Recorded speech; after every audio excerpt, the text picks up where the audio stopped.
always impressed when I see people. All right, guys. I just Oh, like, that'd be hello. nice. Good. All right. It is Thursday, January 15th. We are starting our LSC meeting for this month. I'm going to go around the room and do roll call. We need 8 LSC members to be present for quorum. I believe we have quorum. So let's start with you. Hi, I'm the LSC rep, London Robinson. I'm LSC student rep, Emery Matthews. LSC teacher rep, Sarah Lovingood. Eric Cromer, teacher rep. Amy Zemnick, parent rep. Eric Steimler, principal. Laura Yepes, parent rep and chair. Amy Martin, parent rep. Jeff Militante, parent rep. Ashley Stapleton, parent rep. All right. So we have quorum. We have a few LSC members who are running late and will join us once they do arrive. Then we'll have them say their name and their position. We start off the LSC meeting with public participation. If there's anybody who wants to come up and do a public comment, it's 2 minutes for public comment. We can't respond to your comments, but we'd love to hear feedback from the community, teachers, students, etc.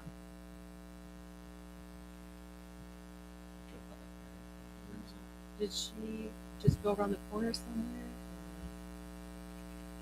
Here, let me go She check. went to the- Yeah. Oh, gotcha.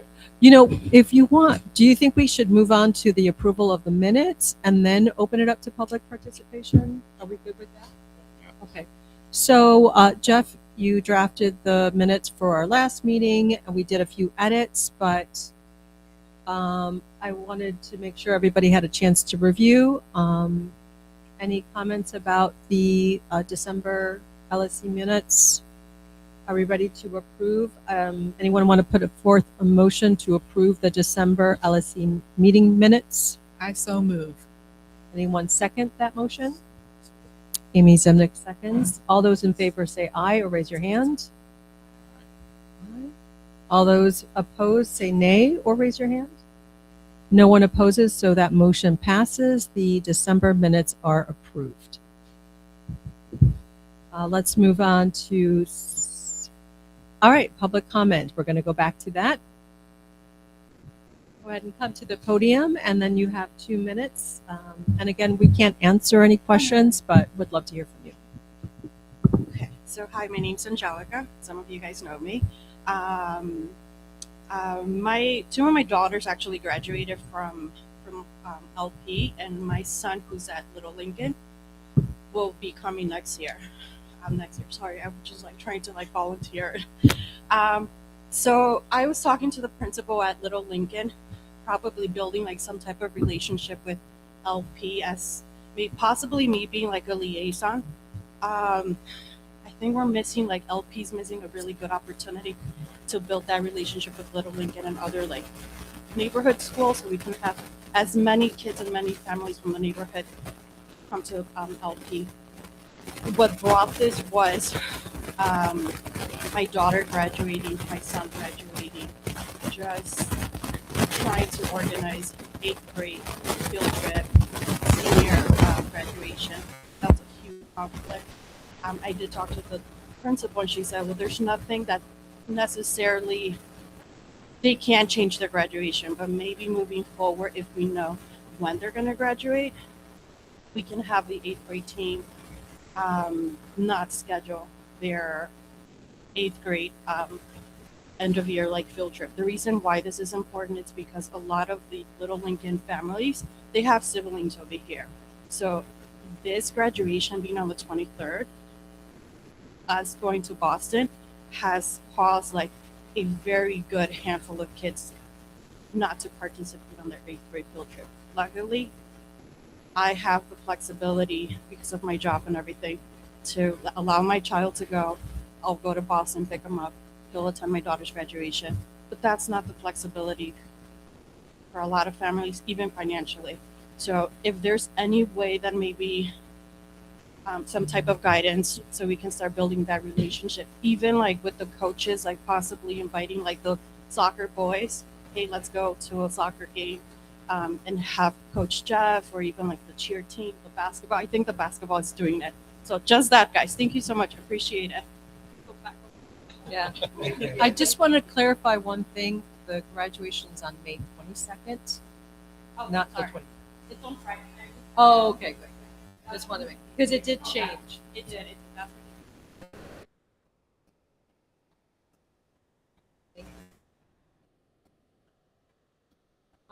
Is there anyone else who wants to have public? Yeah, go right ahead.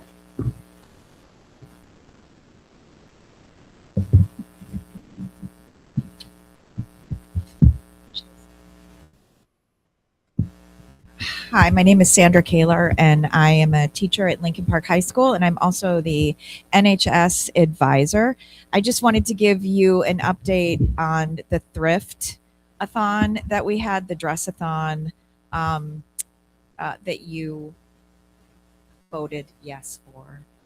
Students had a blast, really. It was a lot of fun organizing, advertising, selling, and then watching their peers come in to shop. We had it actually in here. So many students that came in said that this was awesome and other schools should do this. And what is great is that, and they also said what is great is that resale stores, as many of you may know, because I love doing resale shopping, is that they become so expensive that it was actually nice to have something here to be able to get some nice clothes for $1 to $5.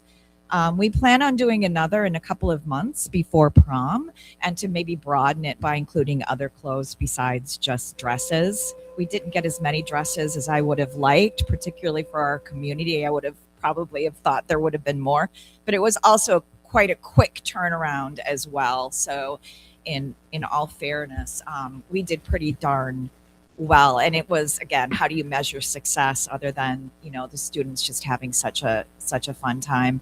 We raised $260. And that will go to, I think what the students want to do is a community vegetable garden, and to make the courtyards more accessible to teachers and students, however that looks. Second thing is second semester tutoring is going on. It is going on in the library, where I'm going to go back to right now to monitor. Come by some Monday, Tuesday, or Thursday after school and see the work that's going on there with the peer tutoring. It's just really nice to watch. And if you want to know about mitosis, that's what they're talking about right now. So that's it. That's my update. And thank you for all the support.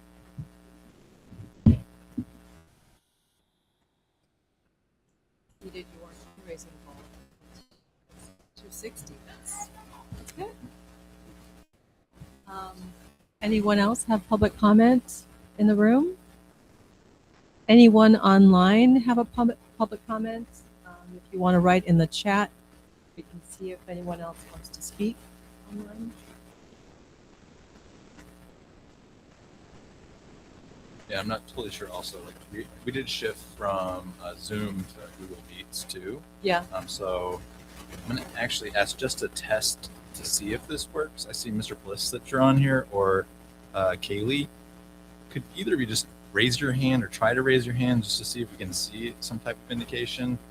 I just want to see if it's an option.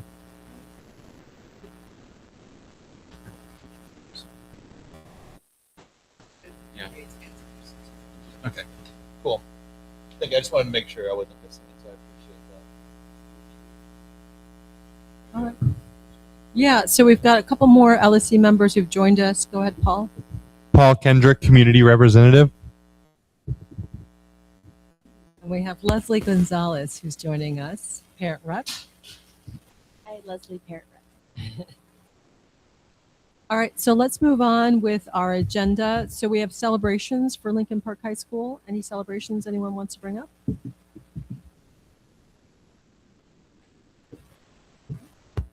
Oh, I know we just got back from winter break, so maybe it's been a slow month, but it's been a good start to semester 2. I'll do one really quickly.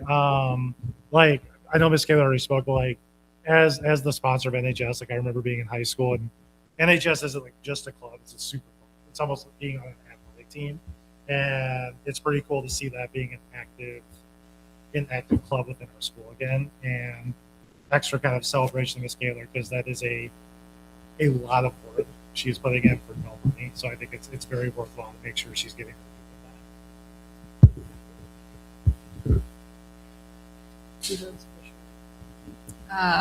And then we'll talk in more detail later, but the rate of attendance for semester one was overall 87.4%, which compared to the last 3 school years is anywhere from 4 to, I'm terrible at math, I'm so sorry. Anywhere from 4 to 6% higher than previous years. So celebration.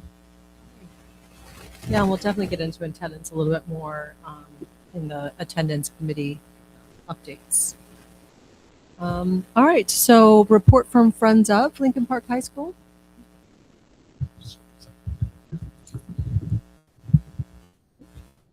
So we haven't had another meeting yet because it's Tuesday. So pretty much what we discussed last week. I know they did some more coffees with the principal. Those have been filling up and doing pretty good. I heard there was a wait list. There has been, yeah.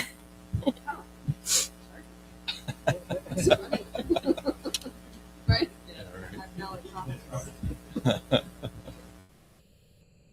We encourage families to always check in with their employers for offering match programs or match giving programs. The campaign runs, I believe, to the end of the school year. Planning is underway for April 25th, which is the gala, or as they call it, the Blue and Gold Gala. There are graphics, communications, everything is still currently being developed. They've set the date out, but they haven't sent a save the date that I'm aware of. But they will have early bird tickets. So if you're planning on going and like a special, just look out for that.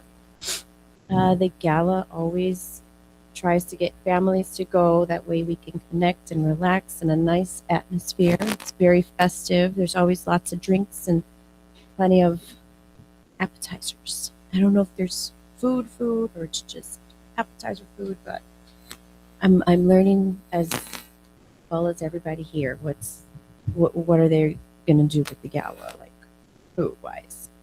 But there are drinks, and that's what matters. Spiritware, there's still I'm still dealing with a current vendor, but hopefully that'll be closing soon.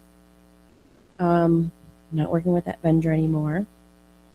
There is I've updated them on the parking lot situation, and I did ask again if, I don't know if anybody's been in contact with the Friends Out, but I did ask them if they can please verify that the money was sent.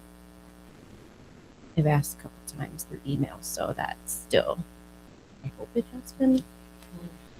I did give them the contact information, Jeff's and what's the other neighborhood rep? Zach. Yes, Zach, thank you. And yeah, the Friends of will continue to provide updates and resolutions as planning proceeds for the rest of the school year. Well, great. Thank you so much for that. Maybe Jeff can follow up with Red Ballet just to make sure that that check has been issued.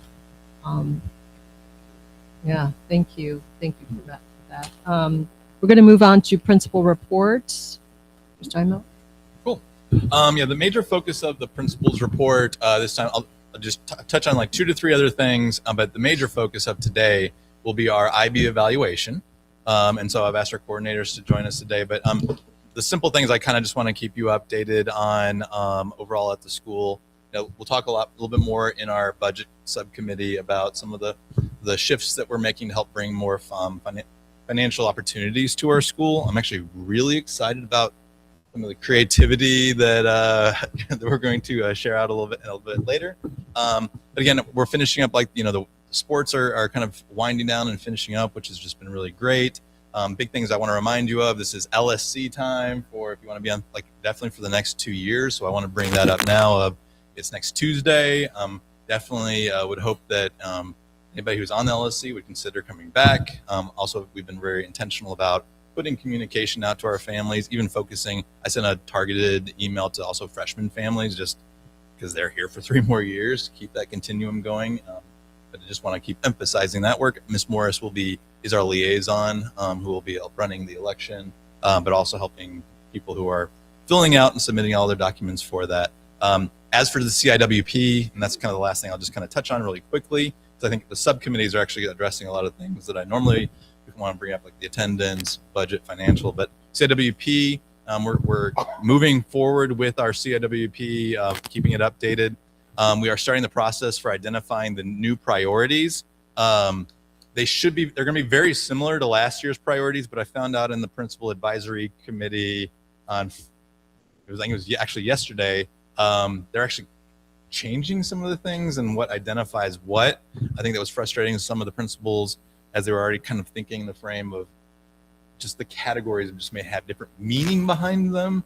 And that hasn't been shared with anybody except for the Principal Advisory Council. So hopefully that'll be sent out, but we are at least aware of it. It's not going to impact us in any way, but Ms. Quadri is leading that initial work. For the most part, it's just at this point identifying, a process. They did communicate a timeline and some of the materials for it. They had to redact it and update it because the timeline and the information was incorrect. So that's been updated now from the district to schools. So the big point is we're going to continue to focus on it. There are still 5 areas in which you would be able to focus on. What that means underneath them is a little bit different than previous years, but we'll keep everybody updated as we continue to identify our priorities for the next 3 years in the district. But again, we will focus on 2 areas after doing some root cause analysis to kind of see where we're at. And why I say that is I think it's important that the CIWP and the work we do with as an IB school should cohere with, they should be one. It shouldn't be 2 separate things of an action items for how we are an IB school and what our CIWP looks like.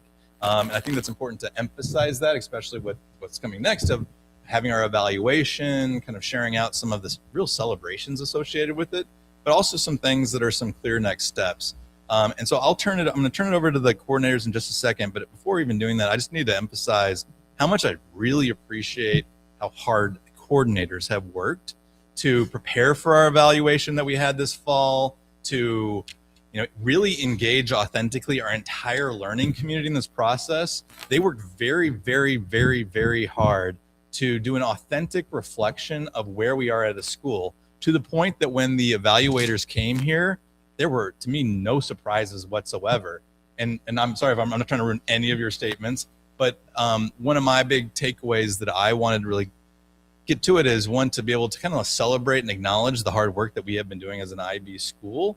But in that evaluation was then to celebrate, but also to kind of reinforce that we've identified what we see as being those next steps for us to grow on. And I was not surprised by anything. And again, I think that's part of an authentic celebration, or authentic about self-reflection and evaluation that was led by our coordinators, which has led to us also kind of getting in front of some of this work beforehand. And so I won't say any more because I'm afraid I'm going to ruin your presentation. So, but if I don't normally do, but we just give them a round of applause for being amazing. And so without further ado, I've got they've provided and created a little slideshow to help kind of synthesize some of this work. We will be sharing out the evaluation itself with some just explanations of sort of how it is organized and like what is in there. Didn't want to give that to you beforehand where you'd be so confused and not sure what any of that means. So I want them to kind of do an overview. We'll share that out with some commentary about what certain things mean. Yeah. Question just to rewind with the LSC and applications. Yep. Are the this is for 8th graders? Have those gone out already on who's coming in as freshmen? Not yet. No, that's not until this. That's about April. No. Which is missed opportunity. It's a really good point. That's yeah. Yeah. Oh, and let me Some people might know their kids are coming. true. That's a really interesting. Let me actually give them some feedback on like, hey, we're really missing on this. That's a really good point. And to the point, before getting our coordinators up, like we have been working really diligently with our 8 elementary feeder schools. I do hear like we have a lot of our events to make sure we're sharing that with the schools. I think that could be a clear next step to help with that kind of work. But we are hosting, for example, Little Lincoln is doing their graduation. I've been working with their new principal. So we're hosting their graduation here. In fact, we're doing that for a lot of our feeder schools. Instead of them paying to use other groups, they're coming to us. And so I think we're increasing that partnership in a lot of ways, but I think there's always new opportunities to see what we're doing.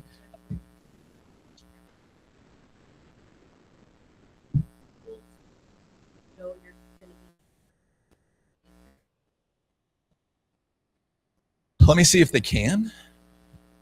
Community, Yeah, it just creates, but then it creates inconsistency if they transition. They aren't there. They could be community, but they're no longer eligible. How would they get elected then to a filled staffed? Because you would have your 6 parents already filled. They couldn't be. They would basically just get kicked out on the first day of school. well, even if they're part of the community, they'd still be. That's what I'm saying. Yeah. Let me look into that. But I do want to. I know our coordinators have stayed. Actually came. I think you guys came back from another thing to be here. Miss McCormick was off campus at another PD and came back for the presentation. So I really appreciate you coming back, you being here. And I want to, definitely because of their time and here. Let's get this started on the presentation. I will put the presentation up and then tell me to click whenever you need to go to the next slide. So I will get this started and get the presentation up.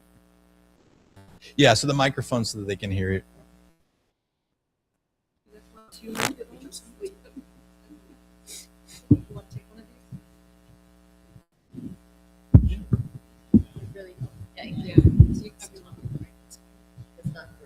Yeah.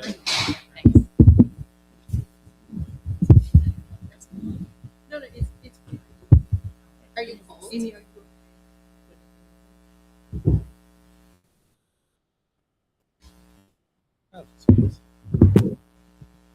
All right, hi everyone.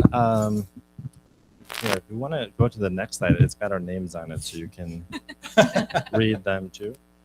Marianne Dutuki just stepped out, so hopefully she'll come back shortly, and she can join us. But she's a diploma program coordinator. My name is James Kanzen. I'm the IB career program coordinator. And I'm Teresa McCormick. I'm the IB Middle Years Program Coordinator. So we're going to talk a little bit, just kind of like big picture summary of the IB evaluation report. So we wanted to start by giving like a framework of how they're approaching it, because it is different than previous years that we've gone through evaluation.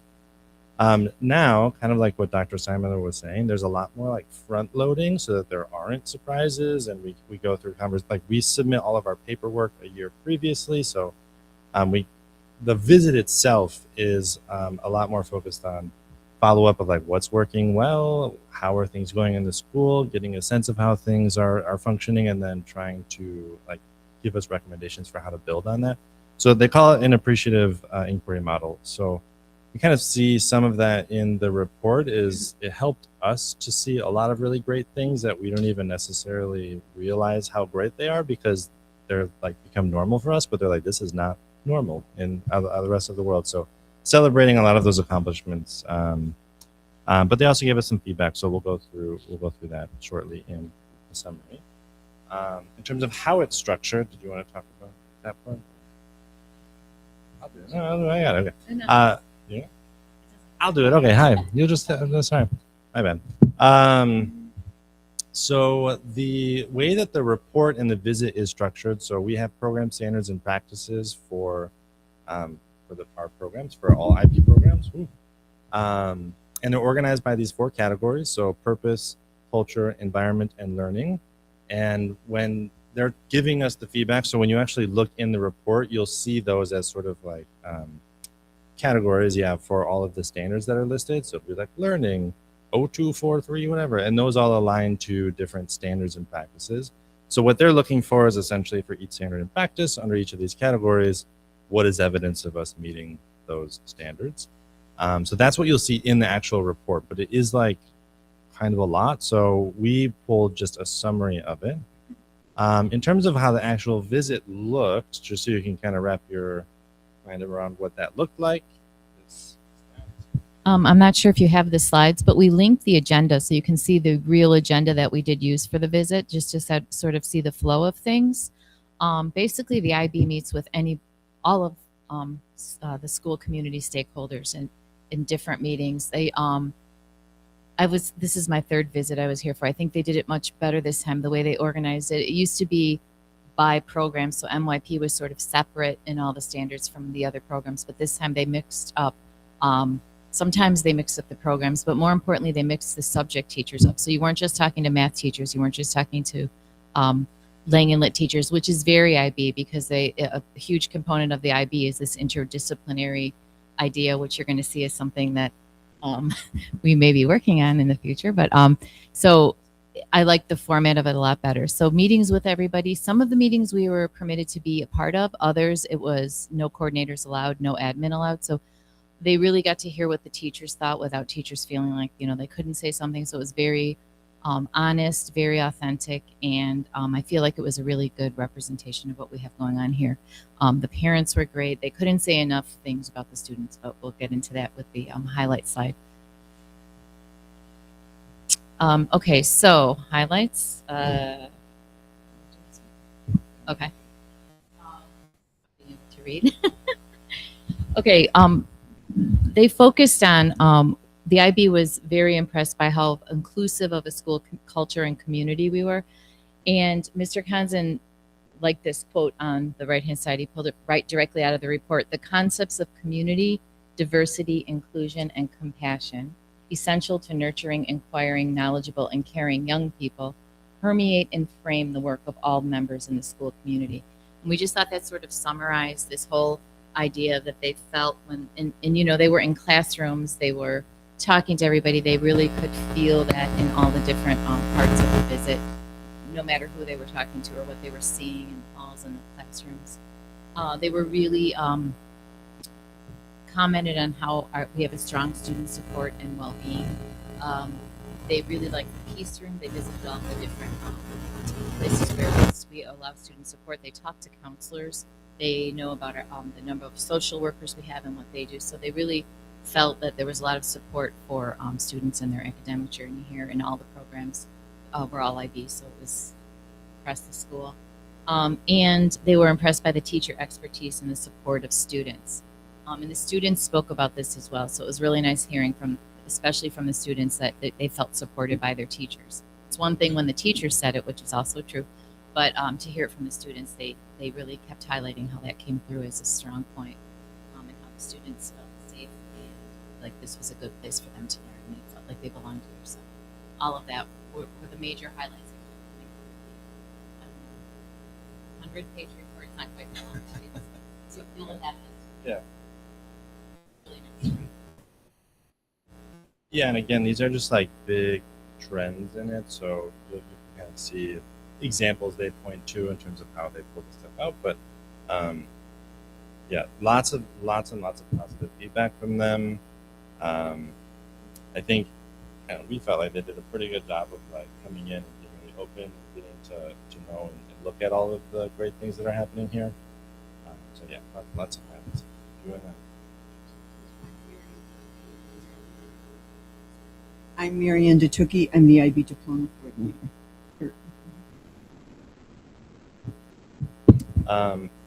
And then in the report, so the way that they structure it is on the next slide. So there's a few different sections, but it kind of big picture falls into like, here are strengths, right? So they're like highlighting all the positives, great things that they're identifying. And then they have recommendations, and then they have requirements. It's listed as like evidence that we have to submit for anything that we need to finalize for meeting the different standards and practices. So this section, we've sort of summarized what our recommendations or ideas, I think they maybe call them areas for consideration in the report. So these are in their conversations and them talking with students. They're only here for 3 days.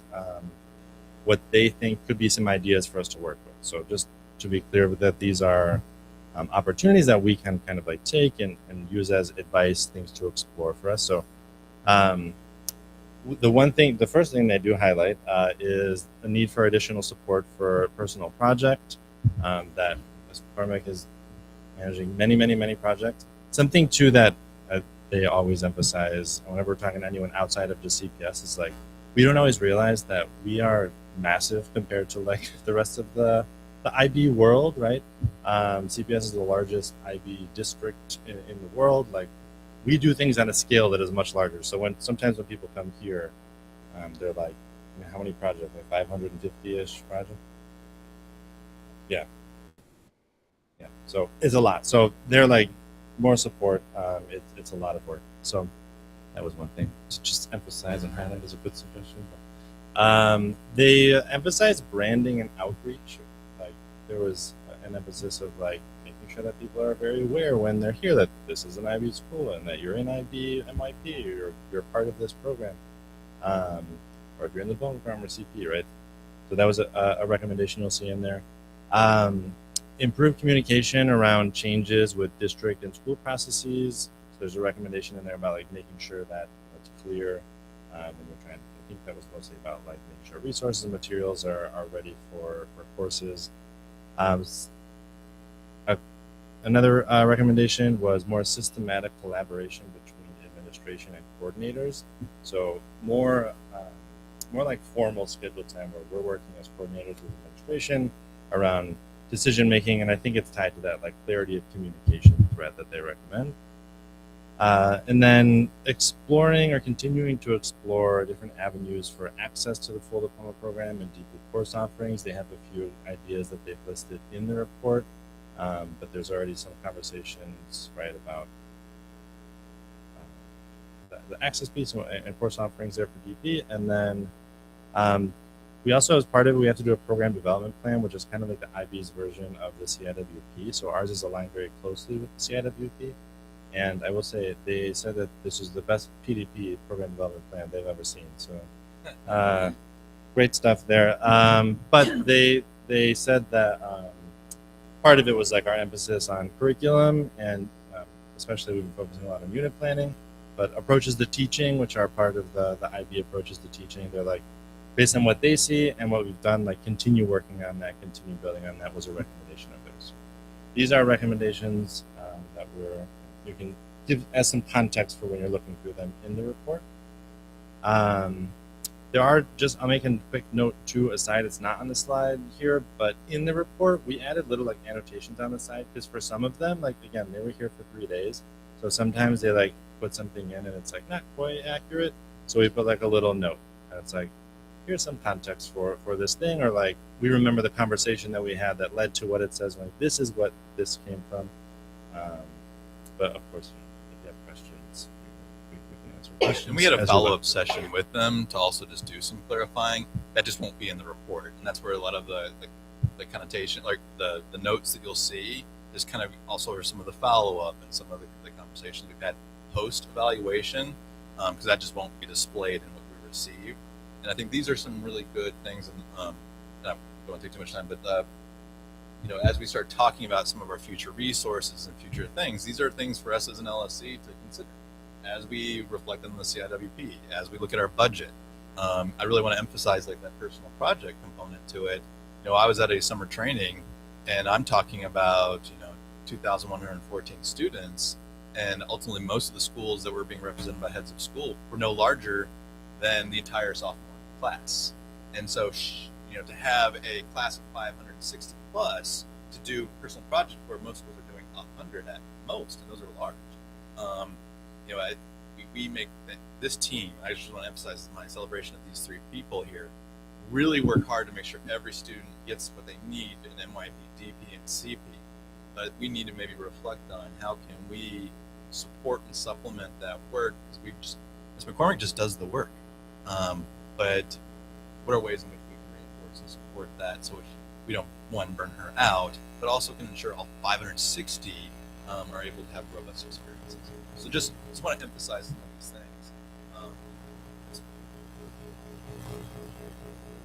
And then the last slide. So, in terms of like actual, they used to once upon a time they would give us like matters to be addressed, right? So they don't call them that anymore. But in terms of like evidence that we have to provide still as a follow up for our visit, these are the things we kind of summarized or categorized this first one. For each of our programs, a trend that you'll see in the report, or at least that we identified in the report, and assume you will recognize as well. High schools in CPS tend to be very like departmentalized, right? Like we're working in our departments, we're working in our course teams. Cross department, cross subject, like interdisciplinary planning and stuff is an area of improvement for all of our programs. So I mean we've already talked about trying to schedule some time for that for this year. But for MYP, we need to work on interdisciplinary planning, so there's more planning across subjects in MYP. The diploma program, collaborating across subjects, particularly connections to like the theory of knowledge course, that's the core course for and then for the CP, we have an action around computer connections. And their DP courses that we're recording.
Down at central office that was tied to the fine and performing arts, and those people came out and were basically they were kind of able to be an accrediting like an external to the school accrediting kind of group, but they were so good they got taken to Washington D.C. I think a good way to think of this, I think this makes sense for just kind of there are CT or career tech education programs that are right in schools. So if you go to, for example, the medical program at schools, you will need certification in phlebotomy.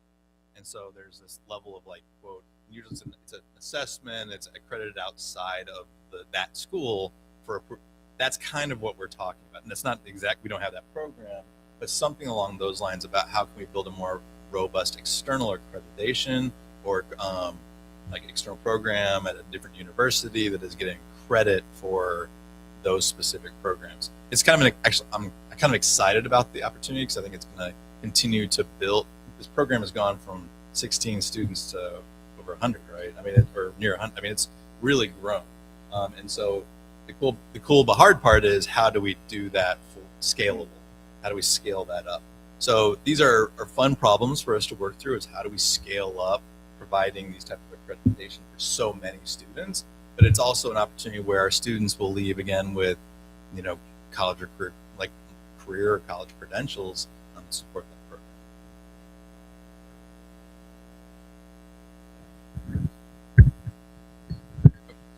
Or the bylaws would be allowed to.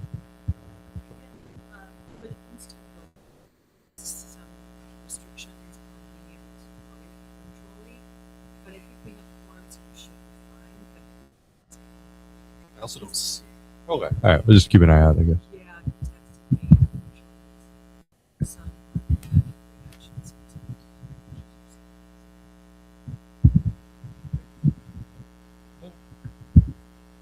So that's a big summary of it, and then you'll see in the report. We're not going to read this out to you. Don't worry. But we just included it because this is theirs. At the end of the report, they give sort of like a nice little summary of their takeaways. Yeah, and I think in it you'll see. I mean, they really had a lot of great things to say about the school, the the support that teachers give students, the support that students are feeling, how they feel connected, their engagement with their learning. Like, there were a few things in the report where they talked really specifically about how like, students were making connections that just were like thrilling to them. So like, we don't always see students doing this, and it was great to see. So lots of great things to say. So we encourage you to read that part especially, but as part of the whole report. Stress how much they appreciated our language. Our ELL coordinator here, and they just kept quoting something they heard her say that stuck with them, that at Lincoln Park nobody leaves a part of themselves at the door. So the way that they saw language come to life in the classrooms and the things they saw. So I just thought that was nice. And another thought they had that really impressed that our administration were at so many meetings, because they often go to schools and they don't attend any, or they just kind of pop in the first day and they never see them again. So they like that they took the time to be a part of the different stakeholder meetings. So thank you for that as well.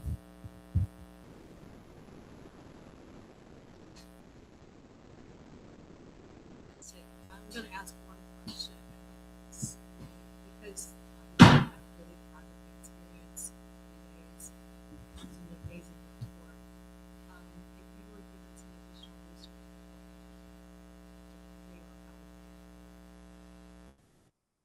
I would say that I would hire or have one more position in the IB programs, but it would be a full position because just having somebody do something one or two periods a day is really not terribly good. But to have there be another person similar to what they have at Taft High School, and to have the person could work with the personal project, yes, but then also could work with assessments, could work with language orals. One of the things, for example, we're now beginning in the IB diploma program is we're beginning, it's kind of like an oral marathon, because each student has to carry on a conversation for maybe 20 or 30 minutes, 15, 20, 30 minutes, depending on the subject it is and the level it is. Now, this would be in both English and in whatever world language they're doing. So, of course, in Arabic or French or Spanish or Mandarin, it's in that. And then, of course, in English, it's in English. And this goes on for days. And you have to have there has to be a room with somebody monitoring the student as they come in to prepare, because this is not anything they've written out ahead of time or anything like that. They kind of get in, they get something, they have a certain question or something, and then they have a time to get ready. They have to be monitored during them, so they're not looking at things they shouldn't be looking at. Then they're in with they're also in with the teacher, having a conversation for that amount of time. So again, this person could help out with that, could do many different kinds of things, but could help with recruitment and admissions and things like that in the fall. So there'd be many kinds of things that this person could be doing that we kind of need her to be. Like the utility person. Well, it would.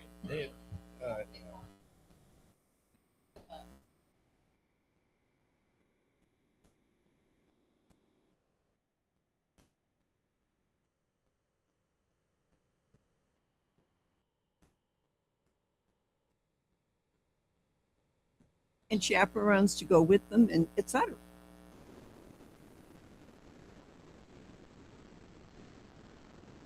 Yeah. I mean, I think it's all about system. Great things. I see that there's one.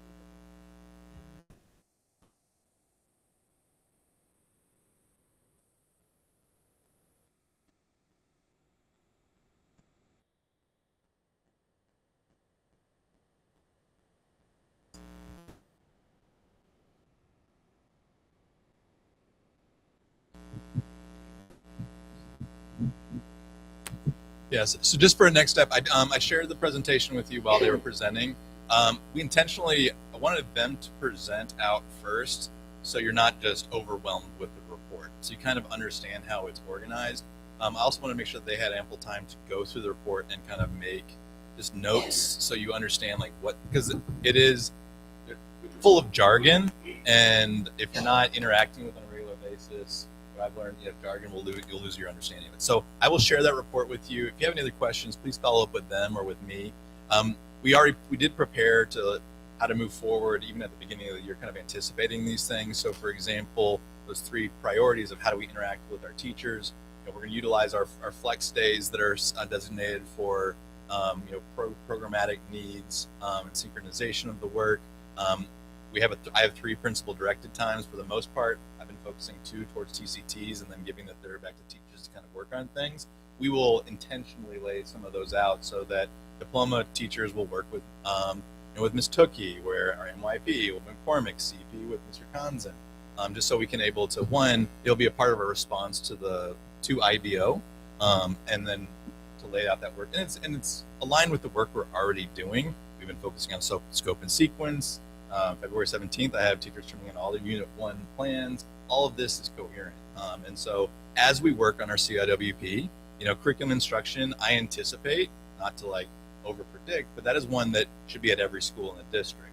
And so that will align with this work. So when we talk CIWP and we talk about curriculum instruction, you'll see why that will be one of ours. And then we will reflect on what one of the other 4 and how that better aligns with this. But that will be one, and it will reinforce this work within our program for the next 3 years. And that's all I have for the principal's report. What is that? TCT, teacher curriculum teams. So Algebra 1, English 1, that's where all the teachers come together, work on units to build, again, coherence. And where if you go into one class, another class, they're kind of on the same kind of PC of the standards and skills they're working on. That's all I've got. All right, so we're going to move on to committees. The first one is the budget committee. We had Mr. Cromer, Ashley, myself, Ms. Lopez, and Dr. Steinmiller. Also, we had Ms. Tookie and Dr. Macias as the PPLC budget reps. Let's open up the budget transfer document. So just wanted to make people aware of just what funds are moving from one bucket to the next. These are all for transparency's sake. They don't require LSC approval as they're under the threshold. We had some transfer of OST funds to open up a PO, and then some rental transfer from Facilitron dollars to open up a PO for tech supplies. We did have one budget transfer that does require LSC approval, and that is the transfer, again from Facilitron rental funds of $17,589. This is to pay for Cognity, which is in lieu of textbooks for IB math and science students.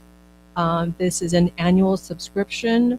Many teachers and students use Cognity, and generally this is paid for in the summertime. Sometimes it's actually paid for by the Friends of. We were made aware that the annual subscription was not paid in 2025, and so we are left with the bill of $17,589. It's already been in use for semester 1, and we need approval of the transfer of funds from Facilitron to pay for Cognity. Do I have a motion for this budget transfer? And I did invite Ms. Tookie to be a part of the conversation. If you had any clarifying questions about Cognity, again, it's a strong resource that's needed by our teachers. They've actually been keeping us live until today. After this meeting, this is hopefully approved. I'm going to email them saying it's approved. Otherwise, it's turning off tomorrow. Is this mic on? Or? Yeah, and it's just for the virtual people. Okay, so you can hear me without the mic. Okay. We had Cognity prior to COVID. They came to our school, and like Mr. Minsky and a couple of the math teachers used it. And then there became some problem with paying for it because CPS began having problems with things like organizations working in a school or being used by a school that did not have their computers or didn't have their a physical presence in the United States.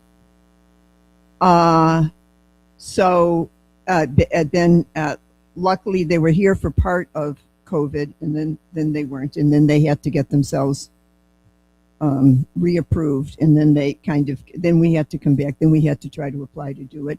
A number of CPS schools that were smaller than we are were able to get it. For example, Prosser has had it for a few years, and they have used it basically again in lieu of textbooks.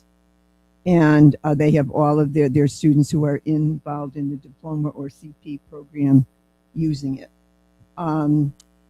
It's really good because it can be very easily, the teachers very easily differentiated. It's directly tied to the curriculum that the students are doing in school. And it's very helpful for a student who might be having a problem understanding titration in chemistry or something like that, that there are lots of IB relevant examples that you can follow. The students also can do work on it, put things down, then the teacher can see it and very easily correct it or give feedback on it or whatever else you're talking about. Have any of you guys had it in the class? Okay, why don't you talk? You guys talk about it. You're better than I am. I think that Cognigy is a really good resource, especially for IB students. Like before using Cognigy, didn't really know how to study for some of my exams and kind of wanted something like structured, and Cognigy kind of gives that structure. Or even like when you need clarification in class and like you might not want to search the web because you can't really find anything, Cognigy is like really the perfect place to go to find like the most supportive things that support what we're doing in class. I don't know how I would survive IB if we did not have Cognigy, for real. Cool. I move that we approve. I was just gonna say I definitely agree with Emery. Last year I was struggling with bio a little bit, and Cognigy helped me learn how to study things. And they have really helpful videos.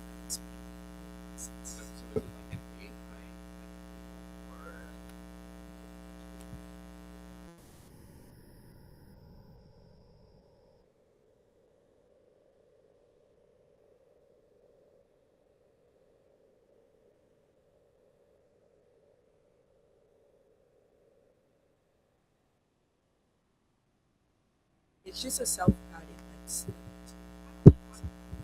Yeah, But better.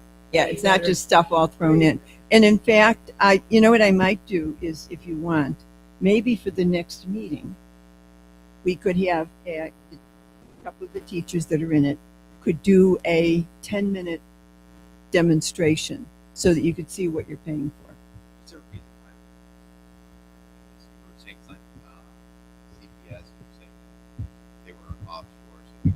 No, that was like 6 years ago. They've gotten themselves. I think I can't. So there was with this actually it was with Illinois. There's SOPRA approved vendors that have to show that they have enough privacy for student information. And if you're not a SOPRA approved, then you can't do it. And so there's kind of a back and forth. And so that for some of those, a lot of the programs that were overseas weren't demonstrating that, and therefore were removed for us to even be allowed to use them.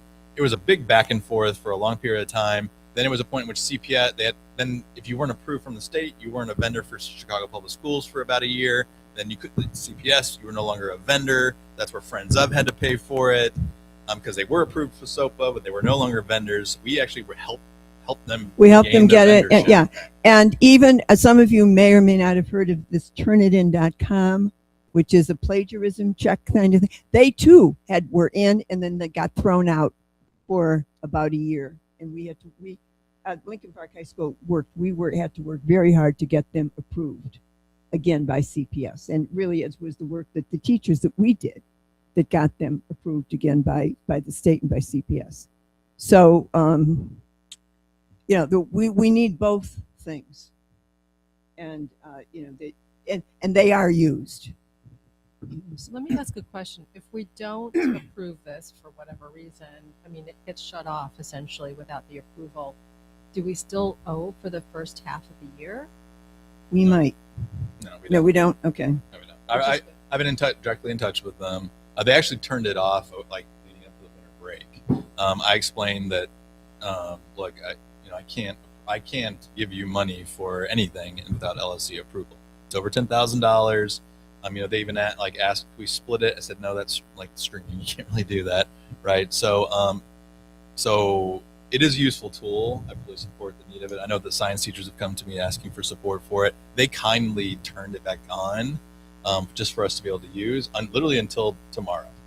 Just because I said if we have an LSC meeting today, I'll be able to tell you whether it's funded or not. If it's not funded, then we're done, and they will just cut it off tomorrow. But my plan is after this meeting, hopefully it gets passed, that I just say, hey, we're good, it's approved. We'll get the PO going and pay for it, and we continue to use it. I've already talked to the team, Miss Rhonda and Miss Tookie. Like in May, we'll get that PO for the next fiscal year and make sure it's budgeted for, and we won't have to use. Like we know that it's coming. There were in defense, the Cognity had some issues again with CPS of being their vendor status at the beginning of the year. So there were some just general issues. So hypothetically, even if we had funds that were set aside for it, we couldn't have paid them anyway because they weren't vendors. It's only for it's not for the whole school. It's just for a certain number of for students. Students have to be enrolled in Cognity, and I don't have the. You've got the number. It's on the invoice. I don't have it. But it's specifically DP. Like two. Well, I would say it's- around yeah. 200. There's It's one people math in specific. diploma level courses. Basically, it's science and math that use it. There are students from all different programs in, for example, math applications. There are lots of students involved in math applications, which is one of the programs that's there. There are a couple of the majority of students in the math analysis higher level are diploma students, but there are a couple of students who are not diploma students in that. 168 for two departments, meaning science and math. One just for math, so a student just taking math, and then 59 for science specific. So around when I say around 200, it's because it's both. A little over it's over 200 students. So I do want to present that as one of the big issues that we did talk about in the budget committee is that 200 students. Okay, I'm really bad with math. What does that represent? We've got 2,200 students here at Lincoln Park High School. And, so we're supporting 10% of our student pop with budget approval of $17,589. It's also removing funds from our Faciliton rental, and it's really decreasing our available funds for other resources for students and classroom supplies.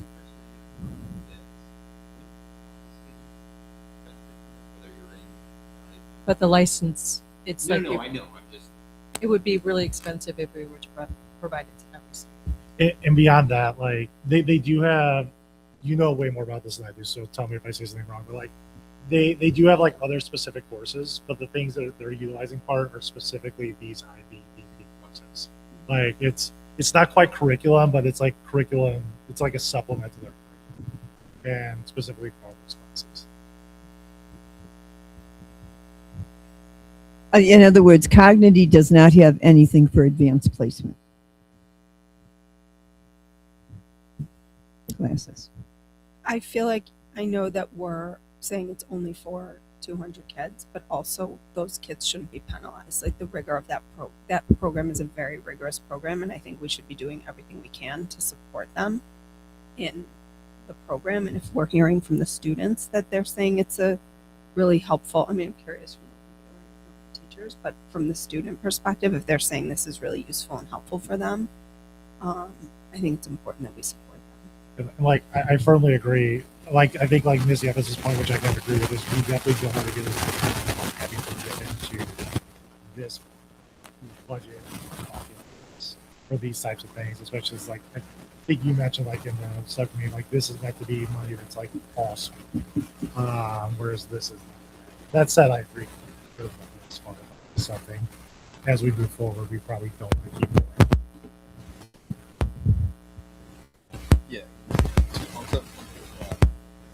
kind of give also perspective, it's so 17,589 for 228 students. So we're talking about $77 a student. So while we do have students submitting fees of $450, $77 a student, you know, there are things to support for a variety of students. It is not the entire fee that they're even paying. So at each individual paying for, say they're all paying for 50, it is a small, not small, but it is not the entire percentage of the school for everyone else. So to me, I think it's appropriate that, quote, that $77 a student for diploma, paying $450 for their junior or senior year, would go to something like this for the overall scale of things. So wouldn't we pull the funds from the student fee?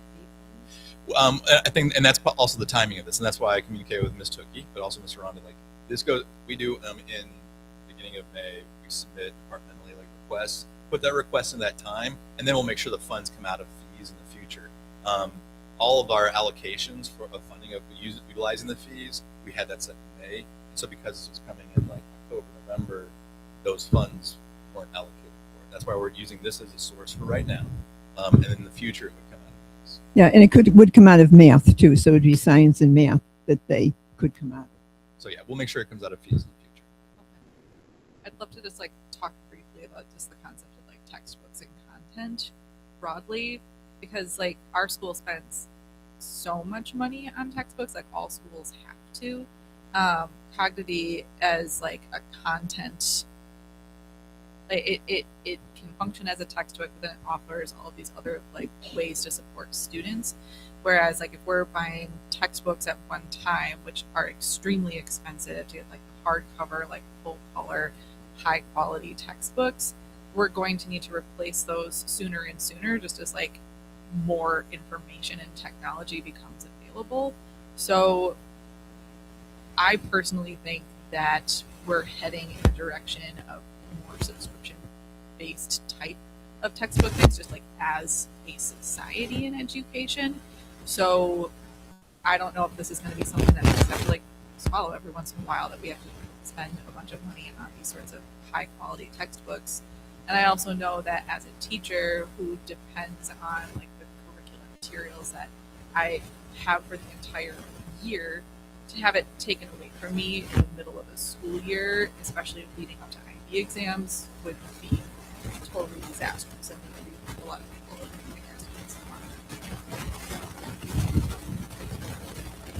like this might be more of a discussion for us in PPLC, but like this kind of makes me think that it might be worthwhile to try to figure out a way to like, I don't know if audit's the right word, but like I feel like we have a lot of these programs, whether it's these one-time subscriptions or like trips, where like we kind of go in between. Some years where we can help funded, some years where friends are funded. It might be worthwhile to try to figure out like the list of that, so we can kind of get ahead on these things. Again, I don't think this is happening often, but like the less we have to do with this thing. And I think that we've tried to make it so that we fund all of those department expenses at once in the summertime, so people or the teachers have all the resources they need for the upcoming school year. This one, for whatever reason, just kind of flew under the radar, and so that's why it's coming up now.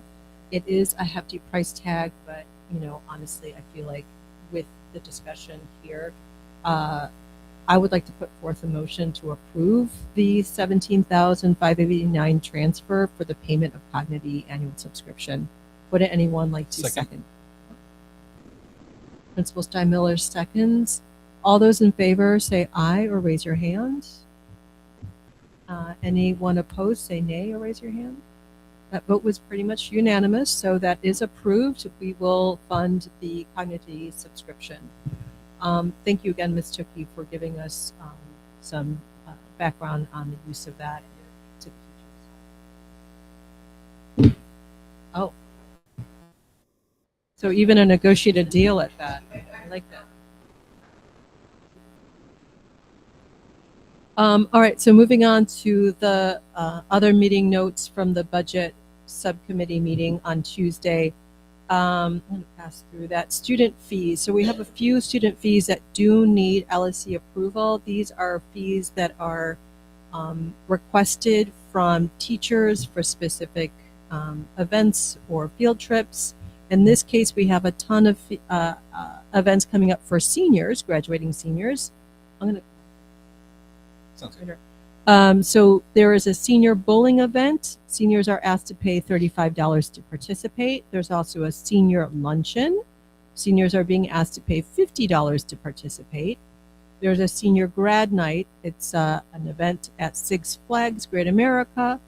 I think it's like all seniors from all CPS schools descend. Six Flags. With Six Six Flags and yeah. buses. The pricing went up for Six Flags, I noticed. Yeah. Well, I don't know if they keep the park open and it's just for seniors. Yeah. And this cost might also include transportation, or does it not? It does? Okay.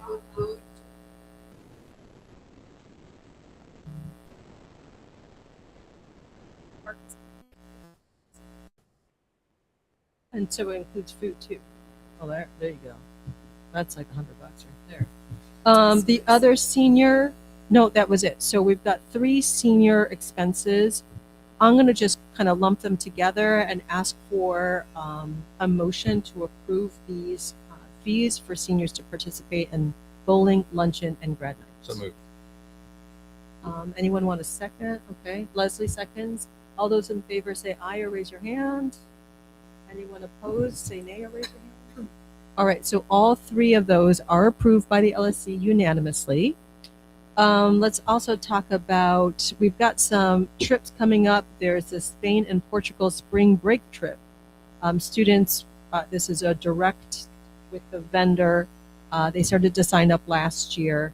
The cost for students to participate, it's lofty, but it's all paid directly to the vendor. It's $35.58 and 66 cents per student. I can't remember how many students participate from LP. I could try to figure it out. It's a really large group. But most of our trips tend to have quite a few students. I can try to get the exact number. And it's like a 10-day trip. They go through Spain and Portugal. It's guided tours. It also pays for hotel accommodations, airfare, and I think meals. Students are, yeah. LP is not paying. It's all done by the parents to participate. But it does need approval from the LSC. So I'm going to put forth a 51 motion. 51 students. 51 students.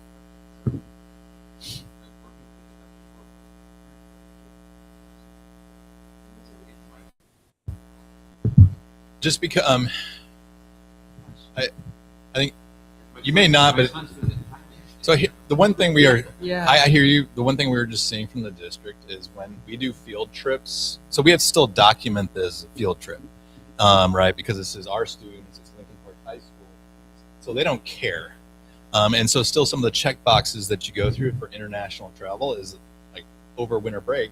My chief called, is this going to be put up before the LSC? I'm like, I will, because it's also teacher travel, and they're scrutinizing teacher travel that district isn't allowing us to pay for any PD or travel or transport, anything. No money should be going to teachers out of CPS money or those kind of things. And so that's why I think there's a hyper scrutiny of things. So this just, we check a box. We make sure that, I'm not saying just check a box. These are things we should always do for our students. They're really cool experiences. There are some things that we as a school need to reflect on with some of this travel, and it's something to bring up. Yeah. But from the financial standpoint, we need to prove it, move it forward so the kids can have But if we didn't experiences. prove it, Well, they would still go. right, but you still have like teachers in their official capacity going. So like, I feel like that's also a big part of it as well. So I mean, before it goes out, when we And that's a good point. I think what we still have, from a school district standpoint, it's 60 days before international travel. You have to get things approved. So we've already got everything submitted. The teachers have been doing what they're supposed to be doing.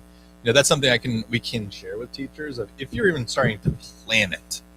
But the problem is they won't be able to tell you the number. They may not be able to tell you the money at that point. But we can start having our teachers, like, if you are thinking of planning, let's just pre-approve it. I hear you.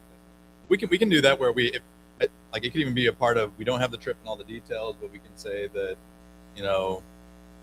Mr. Cromer is starting to plan the trip to Antarctica. We can present it, say it, prove it, get him some jackets, and then. Who's going to Thailand?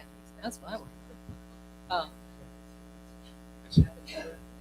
Yeah, that's what I'm like going to sort of pay for it. So, does anyone want to put forth a motion to approve the spring break to Spain and Portugal? I so move. Oh yeah, that's. I would do all three of them. Okay, and then the next one. Well, let's do this vote for the spring or the Spain and Portugal spring break trip. All those in favor say aye or raise your hands. All those opposed say nay or raise your hand.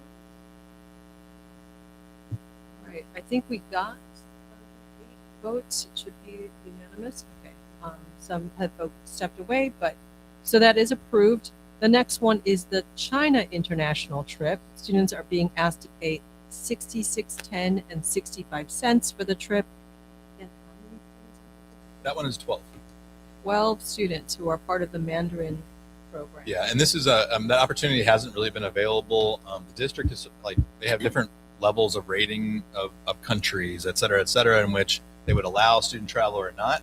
Currently, they're allowing travel to China, and we haven't in the past few years, and so that's why the Mandarin teachers really want to just give their students an opportunity and take advantage of it. So this was kind of a quick turnaround of planning it and putting it together because they just want to make sure their students have an opportunity to go to China. It's this year. Any motion to approve? I move to approve. So we have and then seconded by Amy. Okay, all those in favor for the China international trip say aye or raise your hands. All those opposed say nay or raise your hand. That vote passes unanimously. All right, we are going to There's one more. There's the Ivy League. So there's a new one. It was just added to make sure we can put it forward. Yeah, so we've been part of our post-secondary support. We have a lot of students who apply to Ivy League schools who are interested and qualify for Ivy League schools. And so for the last 2 years, we've been trying to put this together, also get this group to be a vendor so we can be able to do this, which is taking quite a bit of time. An example, this year we had 9 students applied to Harvard, I think the same number to Duke and Stanford, 42 to University of Chicago. 42? Even though University of Chicago is not, quote, Ivy League, it's the Ivy League of the Midwest. They're Stanford. But either way, we have schools of that caliber that just are. Going to Harvard? No, I think they're going to Harvard. But they're going to view Ivy League schools, and I think this is actually really a lot of our parents have been very excited about this. Some of our parents went to Ivy League schools, and they really want to celebrate that as an accessing point for our students, and say that show that they're more than capable of getting in and getting to school. So this is an opportunity that's unique. Another thing we're trying to explore, it's not a part of this year, but next year, I definitely want to see HBCUs as an opportunity too for our students to visit schools as well. So that's something we are working on. Ms. Theus has been leading this charge for both of these trips as we expand our post-secondary opportunities, especially as we are aware of our match fit of school. We know our students' scores. We know they can get into these schools. Sometimes it's actually showing up, seeing it, getting excited about it. So let me just ask you, because there's 13 IDs, which ones are they visiting? I will have to defer to Ms. Theus because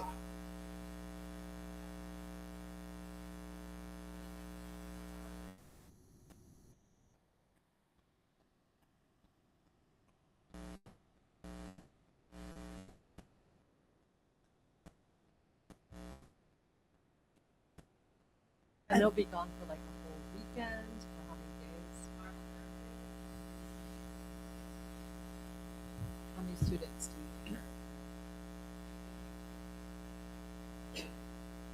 and you're busing it out there? And who's paying for? And Yeah. students pay for this. it's $1,100. $1,100 for flight and accommodation, so with it all.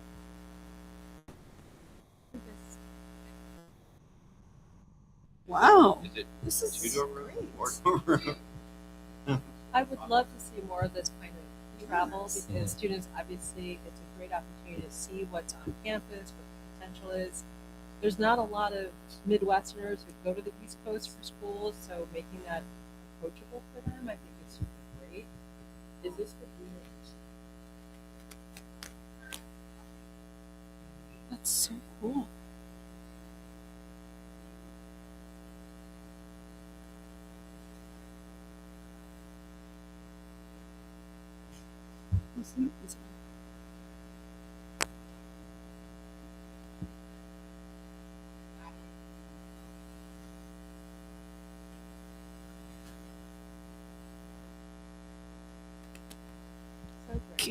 Can parents go wet?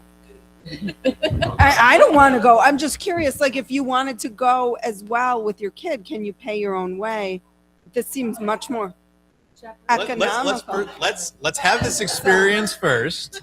Let's reflect on the experience before, because I also think there is something about students together, their identities around it, and it becomes like the students exploring this. I'm not trying to shut down for parents to go, but I think students going together, it builds something that's sort of unique for them to be able to have these experiences as an individual on the campus. I think it gives them something unique that they're going to get amongst themselves, and that's, I would say no parents. I know it sounds. We can do a parent tour, or we could do a separate one. That would be fun. No kids. No kids. We'll do the no kid tour. We can do a no kid tour. That sounds like Cancun. Oh, yeah. Not on the campus green. Go ahead with ticket.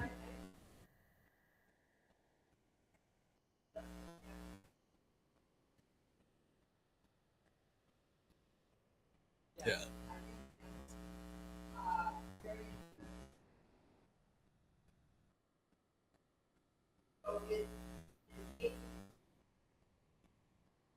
Absolutely. I think, again,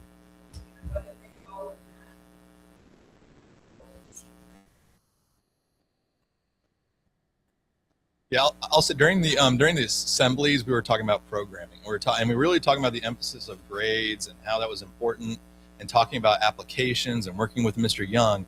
And I think it was the sophomore group. I was talking about how important that year was for the sophomores. And then I brought up, look, our seniors right now, and I started. We had 9 go to Harvard, and the kid just went, what? We had 9 at Harvard, 9 here, and 46 here, and the students were just like, what? And I had students afterwards like, are you kidding? Do we really have 9 apply to Harvard? I said, yes, and we have good students. So to me, like what Tookie is saying is like reinforcing that, there are real opportunities for our students. I just don't think they totally understand. That's why we have been talking so much about match fit. And you'll hear that in our post-secondary may not be one of our priorities in CIWP next time, but it will always be a priority for me in the school to make sure that we're emphasizing that with our students. So when we talk match fit, and I was going through the list of how many students highly competitive plus, they're there. And so we want to make sure that's it's interesting. Students who are highly competitive are mostly applying to like safe schools. And it's like, don't be safe. We're an IB school of risk takers. It's part of our identity. It's our DNA. And so make sure you have that access and opportunity. So I think not just to the point that I think was just said, this is gonna be great for the students who participate, but it's going to create open some doors about options for our students that I just don't think we've been taking advantage of.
So we'll need approval for that. Moved. Okay, so Dr. Steinmiller put forth the motion. Anyone want a second? Anyone, all those in favor say aye or raise your hand. All those opposed say nay. So that is approved. Looking forward to it. I did go to Brown, so let me know if there is somebody who's applying to Brown. Yeah, that would be great. Okay, I I'll look it up went and look. without going, and I'll tell you, it's like a fish out of water, right? So the more exposure we can give our students ahead of time and give them the world of possibilities, it's really all right, so moving back to the parking lot. Yep. Dr. Steinmiller has found a way to generate revenue from the parking lot, and I'm going to let him take it. Yeah, we first of all, sometimes I think it takes churning at different things to kind of get ideas to start coming out. And honestly, I just want to say thank you, LSC. This LSC has been really a great counsel and thought partner, and has been working diligently, like, to get this parking lot to become a real resource for it. So I really appreciate that. And so it's working, like, again, trying to get anything we can out of, like, any valet services, and working through a contract to get our neighborhood valet services to be a part of this. It's also been trying to just rack our brains of, like, QR codes and how do we get, like, Spot Hero and build a partnership with them. And we just keep running in these, like, loops with the district. And honestly, this is not the district's priority. They've got bigger budgetary things. They're not focusing on Lincoln Park High School and or our needs. And it finally just kind of came up in a conversation, and I'm just kind of thinking, I was like, I thought to myself, why don't we just do this ourselves? And is this a possibility for us to do this ourselves? And so Ms. Lopez and I reached out to real estate and asked that very question. Can we just monetize the district ourselves? We have an option through ePay in which we have families or anybody give money to the school. Can that just be our platform for our own Spot Hero system? And they said yes, and I have it in writing. So I have in writing that we can formalize and make our own way of just monetizing our parking lot, where we get direct payment through ePay, which means we also have access to the funds immediately. We're a school, so we don't have taxes. The reason I brought that up is I talked to a few companies that do that QR code, and they're like, "You're going to 50% tax to the city." Well, It's but also ePay is through the state treasurer's office, I believe. So, like, it's already like a state of Illinois thing. because they would bring that up. I'm like, Yeah. "God, but this is a city thing." I'm like, what, the city charges 50% of the Yep. So I'll explain all the details of it. So the way we're trying to, I know there's some questions already in my head. I know you're going to ask, so I'll try to answer those right away in a second. But here's the plan, and we'll start the way we are, and we'll expand in some different ways. I've been working with Mr. Hardesty, working with Theus.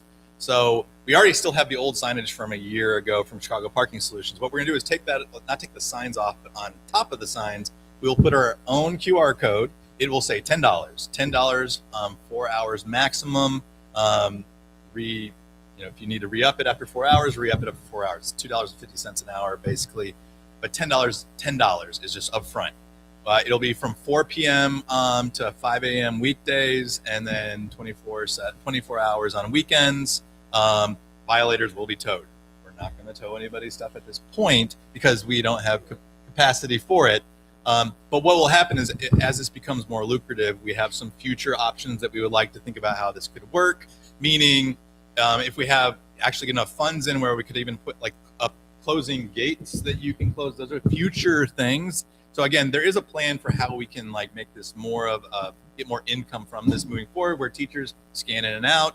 To be clear, teachers will never ever have to pay for our parking lot, even if they are attending Steppenwolf. They have that. It's a benefit, and a benefit for being a teacher here of utilizing our parking lot, and I think that's important, and that will always be the case.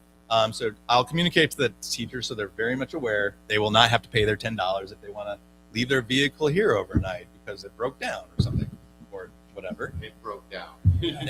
Or whatever. Yeah, following me? All right. So it'll be $10 charge. We already have ePay set up. It's already ready. And so we are working with ePay right now it's a little clunky.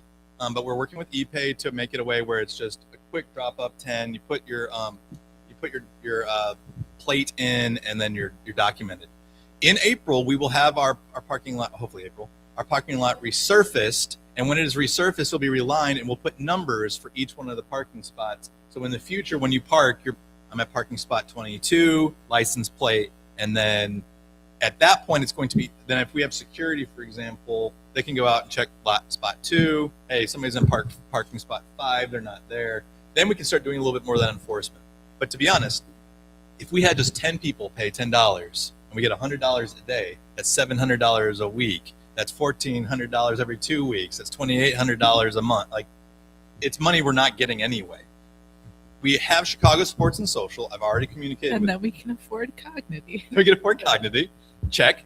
But we've also talked to Chicago Sports and Social. I communicated that this is starting.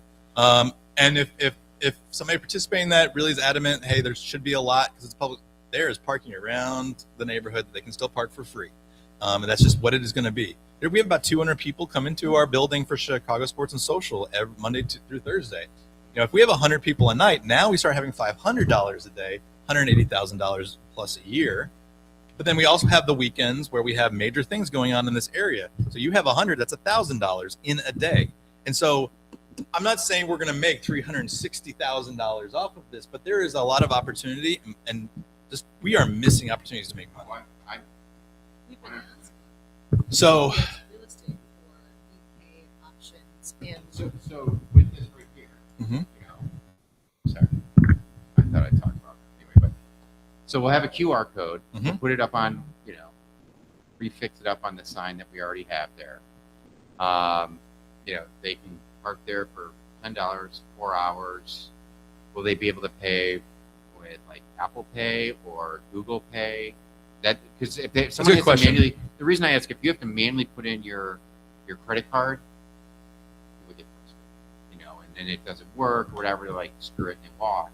But if we can do, you know, can they take Apple Pay or Google Pay, which should be. Let me look at, like, there will be hiccups in just some of those logistics that we need to work through. We're trying to work with ePay specifically, even their platform. I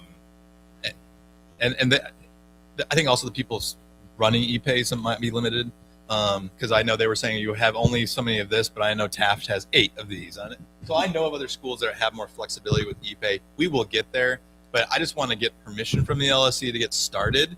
Like I said, even if it's just $10 on Friday, that's $100 we didn't have before. So I want to just get started as soon as possible. So, but that's what we're moving forward with. This is also going to lend itself to a kind of a second wave, but this is through Facilitron. We do have in Facilitron already. You can rent out our auditorium. You can rent out a classroom. We have added the parking lot to it. $50 spaces in 50 space increments, and we have it at basically $3 an hour per space. So if you rent 50 spaces, a third of our lot, that's $150. If you rent 100 spaces, that's $300. Whole lot $450. I mean, we don't have to do that. And that's the thing, because we still have this thing with the valet company. I'm still waiting for a contract that I can bring to them to sign. So, and there's some conversations to be had there with our valleys. I want to support our community, but that's $2,500 a month, where we could get that much money in a I agree, day. but the thing is that we've already given verbal commitments. We're to not them. talking about that portion. Okay. Yeah. So that's just the So like to me, it's, for example, we have a group that wants to utilize our auditorium. They've already set up the rental for our auditorium. They want to lease out a portion of the lot to guarantee spaces. So here's your 100 spaces, $300 an hour. They need it for 10 hours. There's $3,000. And so like these are, I'm not saying that's the final number they want, but we are working with them. We also have production companies in the city of Chicago that keep asking to utilize our lot. I'm going to redirect them to Facilitron and actually try to recruit them to utilize our lot, saying, look, you have 100, it's easy because we have a section that's clearly indicated for like what we can make for the valet services. So the rest of the lot, you want to do production for Chicago Fire and whatever this on you have Sunday. the school right there. Right. Utilize the dang lot. It's yours. And so they keep asking. I want to be proactive and start making some money off of the production. So when that money comes in, we can do whatever we want with that. That's Correct. Our budget. So like you know, with this right here, we can. Which is why, yeah, and why for voting for this, you know, have a fee, like quote fee letter, because again, anything that's technically a fee has to be put before the like LSC. So I put it in here of just first one. It is in here. So I have that it would go to basically like what our student fees. It would go into that line, Okay. and so we could use it for instructional material, supplies, transportation, personnel, testing supplies, department resources, extracurricular activities, tech supplies, and then LPHS ground maintenance developments. Those are the things that I put down that we would initially be able to use as funds, just like student fees, but adding one difference, which is the LPHS grounds maintenance development, so that if at some point we have $100,000 sitting in that line, it costs $15,000. If it's still above 10, I still have to get your approval. But let's say it's $5,000 to put those arms down in a code. That's where this money could go to start monetizing this sooner in a different way. I mean, also limit people accessing it so our teachers aren't having to fight with, you know, drop-offs. So there's some things that we're really looking to do, but I would like to get moving on this as soon as literally tomorrow. All right. So as far as we have a QR code already. Yeah, Miss Theus and Miss Hardesty met today. They were going over like kind of the wording. I wasn't talking with them about it. So by tomorrow, I would like to have that QR code up.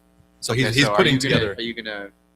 I mean, yeah. I'm asking, so are you going to just print it and just put it on top of the QR code that's already there?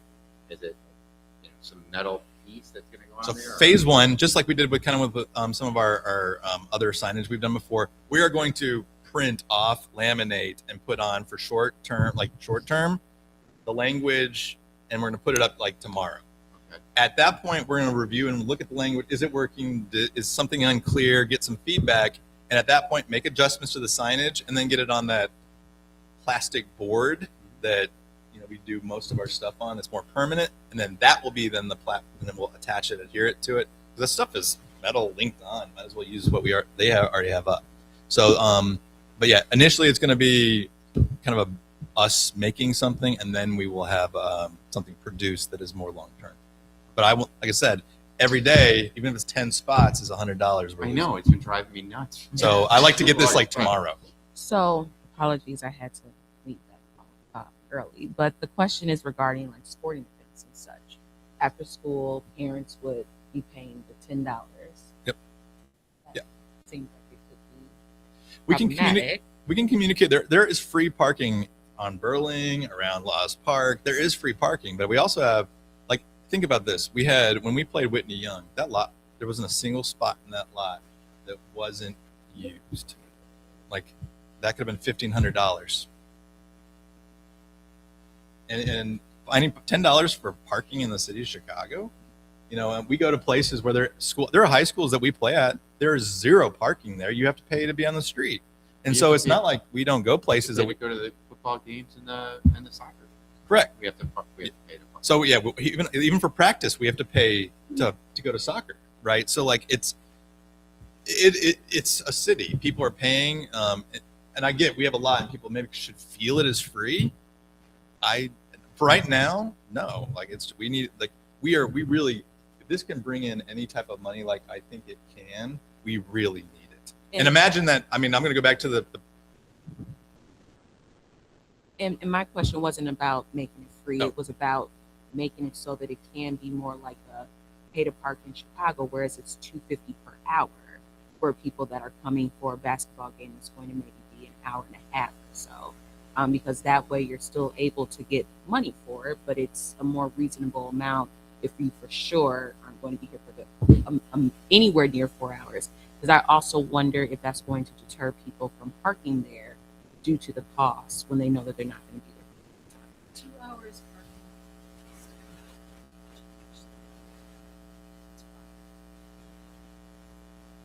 I was thinking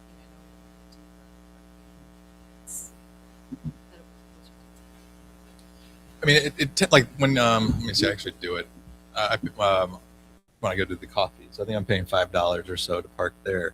And these are things that I really want to see how this goes. But I still think it's just an opportunity. Like we talked about this, like $10 is also it's easier for us to also monitor it. If we know it's for a 4-hour period, I can have like at some point, if this becomes where it's such a big thing, honestly, our night security, we can have them do a quick run. It's a 4-hour thing. We can see that we have 100 people that are here. They can do a quick run, especially when we have the spots there. It's going to be easier to do that. When we rent, if let's say we rent out 100 spots and it's $300 an hour. All right. Well, you know what? If it's going to be for an event, we can include security in that. I mean, there's a lot of things that I think can create some opportunities to promote it. For right now, I think it's something like we can manage enforcing it at 4 hours. 2, maybe, but I think we're starting to. I think, yeah. Well, if it's 2:00 in the morning and a car is parked there, most likely it should be. If we want to tow it, we could. I don't think that they're paying money at 2:00 in the morning. Well, like if you use ePay, like it's very, I don't know what the term is. It's not user friendly necessarily. So like it's just not a place where you can make those easy adjustments. But like I do think if, as you say, like if this does get bigger, you probably will have to move off of ePay. But like for now, I think it's a good place to test it. Yeah, that's a really good point. I mean, if this becomes so, yeah, we pay for something that is more like scan in for teachers, and that wouldn't be an ePay. No. And I just want to reiterate and highlight, I think, what Ashley was bringing up around affordability for families, because we do have a bunch of students and families who already qualify for free and reduced lunch and those sorts of things. So I plan to vote for this, but as we move forward, I would like to be really reflective about how families might be impacted, because we do still want it to be as open and affirming as possible for as many families who want to participate. So something to think about. I know that we want to be able to make money, but we also want to make sure that the families who want to be invested in their kids can be affordably. Like that. We pass the date on it. We talked about the lanyard, and the issue with the lanyard is it gets passed on to other people. Well, no, so I have parking, permit passes. So if I have friends that want to park here after 6 o'clock, and they get this little sticker, and the sticker, they actually physically write the date on it. And so they can't pass that on. It's after you write the date on there, it's gone. Maybe there's a way in ePay to put a promo code, and they have their own, special code to put in for that day or something. Just something to think about. I think I hear you. I think there's some ways we can incentivize. Again, that promo code. That's why I think the piece of paper that they. Yeah, I think at some point we will need a better platform. To Mr. Crum's point, we will need a better platform than ePay. It's just sort of all we've got at this point. Because to me, I agree with if Chicago Sports and Social, you're coming in for an hour, right? Cool, let's promote all 200 of the people paying $5. I don't, or something like that. All right, hey parents, you're coming in. It's $2. We do charge people to come to the game, so maybe it's a $2 thing, or it's a one-time use thing of all players on game night. Give this to your family. You each get a promo card for free park. I mean, I think there's some things we can do in the future. This is really just a very basic kind of starting point on a platform that we have permission to move forward with. To me right now, I know there are gonna be hiccups, and I know there are gonna be things we're gonna have to work through. But I think if we start with this a $10 starting point for 4 hours, you're coming here for Chicago Sports and Social. You paid $10. You know what you're gonna do? You come to the game. You're gonna go to the marquee afterwards with your friends. Now it promotes actually people maybe sticking around a couple and giving some business to our community. I mean, so there's things that maybe positive just for the overall community for $10. Yeah. I would like to put forth a motion to approve, but with a caveat that this gets reviewed at the next year with the next LSC group. I think that's totally fair. So we can revisit cost, maybe different payment options, so that we can make it more affordable for our families. Yeah. Is there only signage at the first gate? I think we'll try to put maybe on both. I mean, once you're going to need more than that. So you can put a stake in the ground with them a little bit smaller, because if people are used to not paying and just keep it moving, that's not going to garner any yeah. I think of village folk. Sorry, They have them literally every so feet, you know, Yep, just good so you point. can see it. So I think that that's going to be important too. And bigger toast. See. Yeah. Whether we're going to do it or not, Thanks. it's, I hear you. it I hear gives you. you fear No. of God when you see that in Chicago. And if it's Yeah, somewhere, new Yeah, I toaster. got you. if it's somewhere that can have a little bit of light No, good point. highlighted because of the darkness, the parking lot at night. And I'll work with we can work with the valet services too, of like, because right now they're just throwing cones out there Yeah. and they leave them for the next day when it's really confusing for teachers and me. I was wondering why these cones were there. Oh, they have them there after. They don't take them at the end of the night. Not all the time. No. Okay.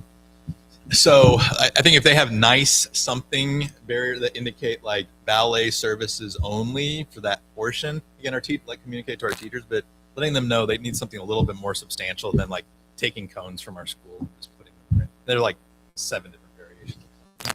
I mean, I saw it and it just said ballet. You know, so I'm like, wait. Just put some nice signage up, like something that just really clears that. Okay. And I think Talk that'll about help. that And then we before. can then put that signage all around the rest of the area. Even like signage like valet services after blank time. Little sticks in the ground, like that could be there for that. And then the rest of the areas, I think I agree. And Misty is here, so we'll follow up tomorrow with Hardesty. I think we can do some provisional, and then we'll do some like more permanent. We can experiment with what is the right fit of signage. So, all right, so this is a work in progress. I put forth a motion to approve the parking lot fee of $10 for 4 hours. Does anyone want to second that motion? From Jeff. All those in favor say aye or raise your hand. All those opposed say nay or raise your hand. Okay, I think that passes unanimously. So we will experiment and see how this goes. Open to feedback and ways in which we can improve. And, Cool. I also have this fundraiser that came through for the Junior ROTC Military Ball. Did we approve this one already? Oh. I feel like we did. Oh, okay. Yeah. So then I'm just going to. I think it's the signing Oh, part. okay. Yeah. So then, okay, moving on, other things within the budget committee. I'm going to make this really quick so that we can get through the other committee notes. We collected another $20,600 in the month of December. To date, we've collected $322,500 for this student year, which is fantastic. We are 56.5% of goal of collecting 50% of student fees. We are pacing ahead of last year for sure. And also just want to note that our collected does include collections of $43,000 for previous years. So families are paying not just for this school year, but also for previous years that they had not paid for. So that's fantastic. Communication is working. And it's been added to the newsletter. Parents have been told. You haven't gotten your. No, I got mine. Okay. I got my lunch. So you're going to wait till the very Hold it last out. minute. She is the I'm proof. making sure that he gets everybody. And I'll hold the diploma on the last day of school. Also, parents I got another year. Yeah. Another year. parents can call and set up a payment plan. We're definitely open to that. All of the waivers and partial waivers have been entered into Aspen. And I think that all of the previous years that have been unpaid are also in Aspen. So you can check Aspen to see what your outstanding balance is. Call the main office, and see what you can do for a payment plan. And every dollar counts. So thank you for that. I also want to go to Facilitron Rentals. We currently have $20,057.03 in our bank account. However, we are transferring funds to pay for Cognity as well as tech fees. So that's going to drop down our remaining funds to $1,032.09. We also have $326.33 in our cell phone tower bank. Vending machines have given us $322.13. We still have a big fat zero for parking lot rental income, which will hopefully start to increase monthly now that we've approved the $10 per 4-hour fee. Journal entries, the golf team has transferred $25.72 and 61 cents to the new wrestling program.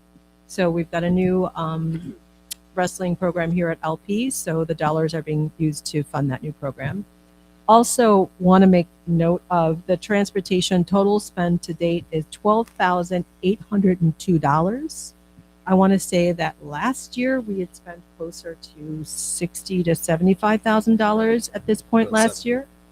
So we are doing phenomenal, and it's unfortunate we can't fund transportation this year. I'm hoping that some of the means in which we can collect funds will fund transportation next year, and that's it for budget, I believe. Yeah. Moving on to other committees. What's next? We wanted to hear from Student voice and student life. student voice and student life. You guys ready?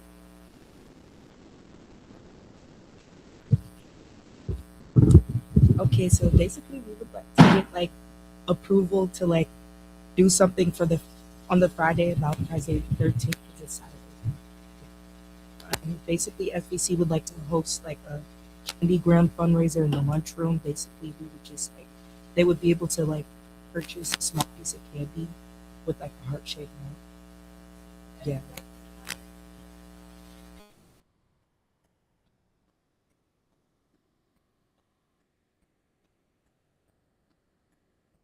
And then we would put the funds towards more like student engagement activities within the school. So like if we wanted to do an event with students after school.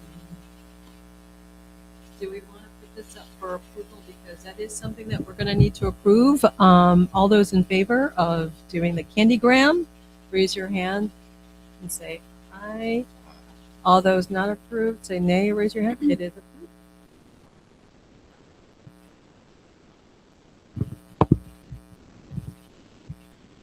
Well, good. Is that anything else?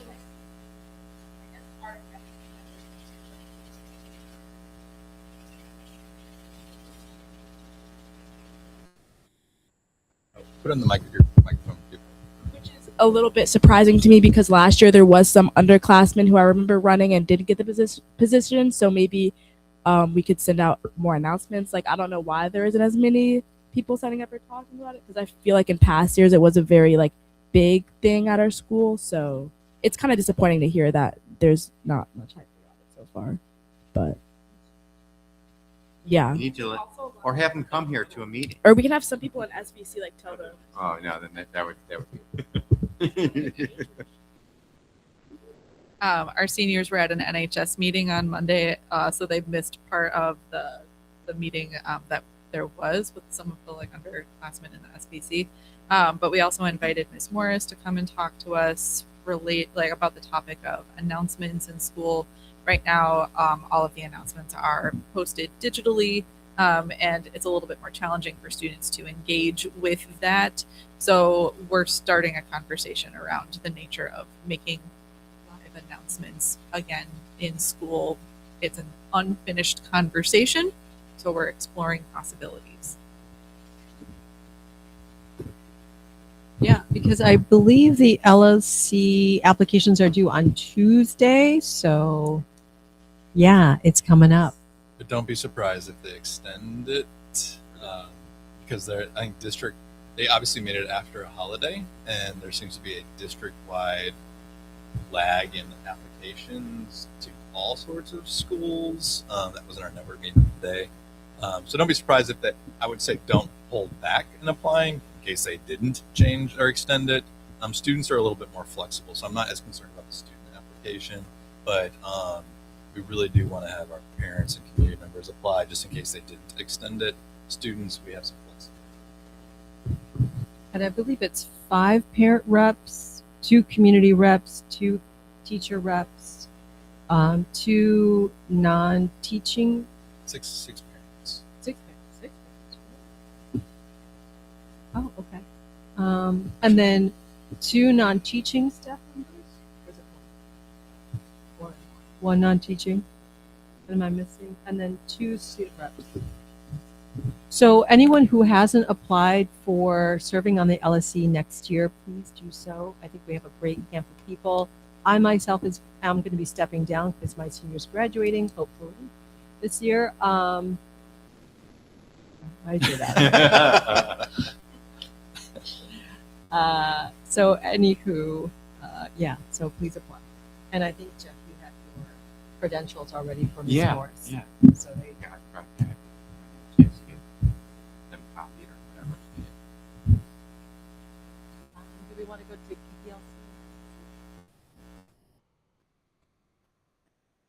PPLC? So like,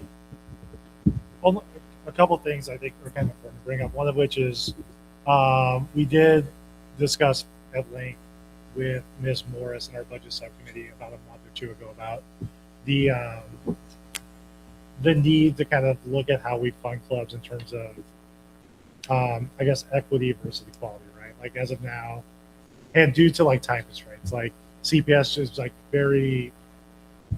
takes a very different approach to how they give out these funds, so it's very last minute.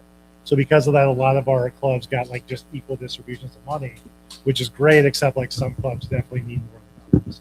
And so having talked to Ms. Morris and talked to Dr. Steinmiller, we approved a motion where we're just kind of asking Dr. Steinmiller and Ms. Morris at the end of the year to really like engage with our club sponsors, both new and returning for next year, and trying to determine how much each club actually needs, so that we're not kind of just spending money to spend it. It can actually go to those clubs that really need it. The other things we looked at that I think kind of fair mention, and we didn't take any votes on these, but when we looked at the international trips, there's been some concern raised amongst teachers that these trips oftentimes butt up directly with, I guess, our spring break, like a week before, a week after, which is also along the same time as IB mocks, right? But it's IB mocks, I believe, which is like very difficult for teachers to handle and may impact students' abilities to do well on future IB tests. So there's not anything like we voted on, but it's something like we would like to kind of work with administration to kind of see like how we can ensure like we don't have large chunks of students missing that amount of time. Anything else that bears mentioning? Blood. London. Your gloves? They were here. Oh, they were. Okay.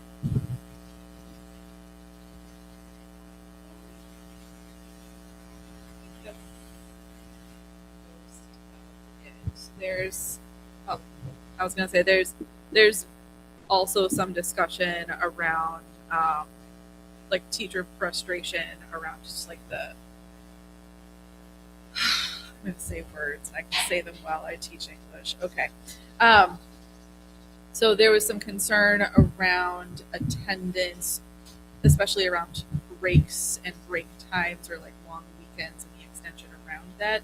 CPS has like some really clear policies, and what we decided as a PPLC was we were going to put this on our connectedness and well-being subcommittee, and we're exploring just some language and basically trying to see like how big of an issue this is to all teachers, if it's not like a huge majority of teachers, or like what the general teacher consensus is about like how much we want to like hardline enforce the CPS policies before we start to like take action.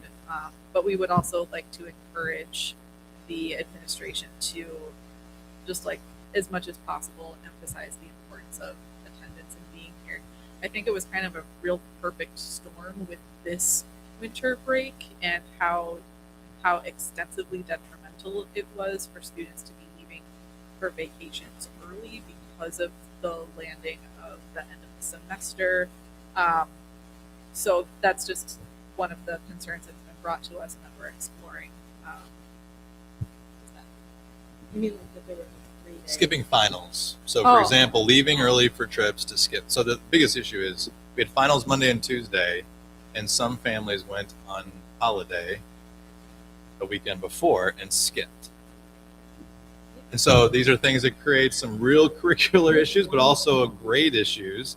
And so this is something we're going to work together to talk about how we as a unified group as Lincoln Park High School communicate that to families. One, me to emphasize the importance of finals. These aren't optional because board policy is it's an unexcused absence and you don't make it up.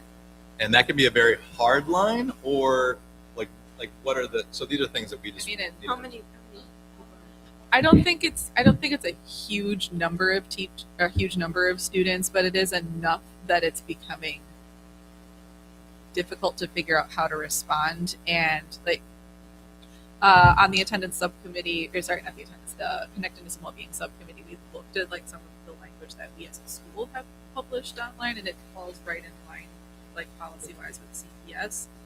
But CPS generally has also, over the past few years, especially starting with COVID, been encouraging, like offering students more grace and flexibility. So trying to figure out and diagnose like what the issue is. I mean, it's been 6 years. Like, I think it's been a minute, but like I don't know. I have now this like really. So are finals usually right before Christmas, or is it after Christmas? The last couple of years, yes, but the CPS published the next two years of calendars, and neither one of them, the semester ends midway through January. Wait, it went back? I don't think they've officially voted on it, but they're tinkering with it, and it's but like that's terrible tinkering. That's terrible. So if the parents have this that Yeah, far it in hasn't been advance, So like that's you know, that's the like general movement that CPS seems to be moving toward. That's what it used to be. Yes, Which and means you could study for final. yeah. Work on a project. It's terrible. I know. It's terrible. But they do that in college. No, they don't. No, you don't. No. You finish the semester. Enjoy your before 3 to 4 weeks off. Yeah. Yeah. In any case, this is something that we have to consider carefully, because I think that there's been some real social shifts, just like generally, not just in the education world.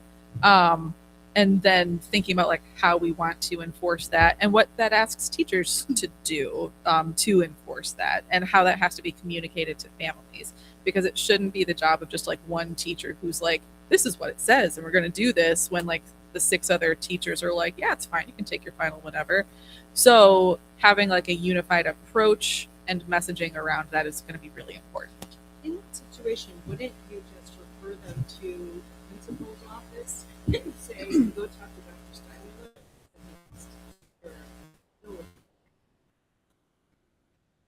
We're gonna this is where we're gonna work together, because because sometimes it becomes where in defense of the teacher, in defense of the kids, like sometimes the kids can't control their parents, right? And what we just need to do is we are going to come with a shared understanding of what this looks like, because let's say I draw the hard line, but then I've got 5 teachers who don't, and they want to be flexible.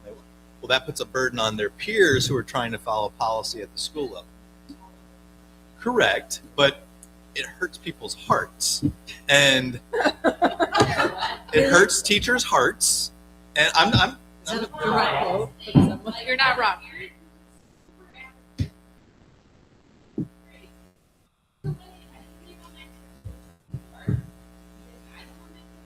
I hear you.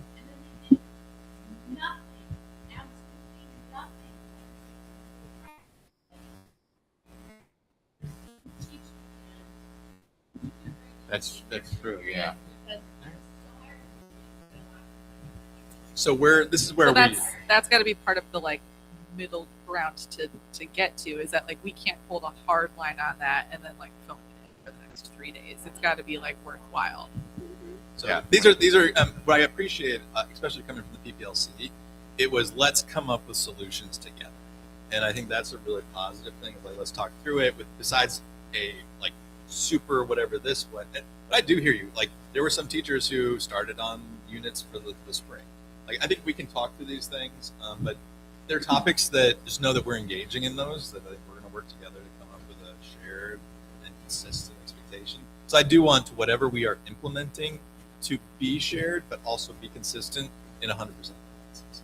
And so, like, if that's not the way we're going, then we need to be fair with families who are making adjustments. But we also, we'll just get on the same page. But I appreciate the open. We need to open these conversations. And like I said, I want finals are finals. To me, you should always be at finals. or take it early. But that was the problem. Yeah, even then, that's like. Oh, because then they could share. Hey, this is the question. It for requires, if you're giving like an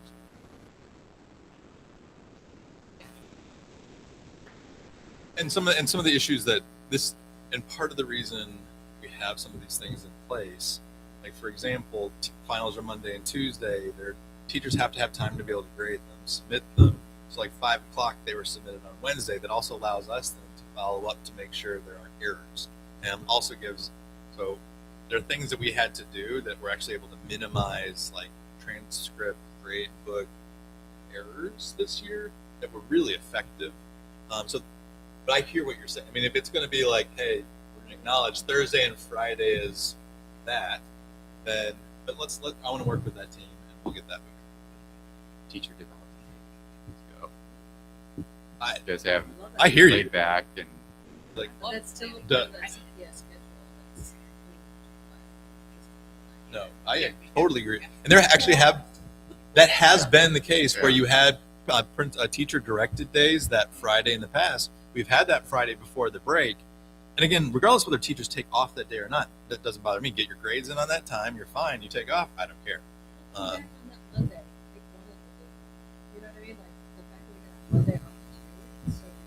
that was weird. I mean, like, From the teacher perspective, it was a awesome. beautiful thing.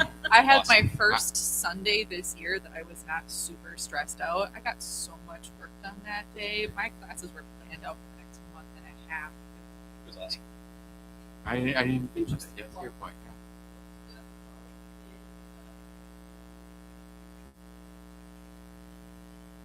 That is terrible. When is school start? What? That's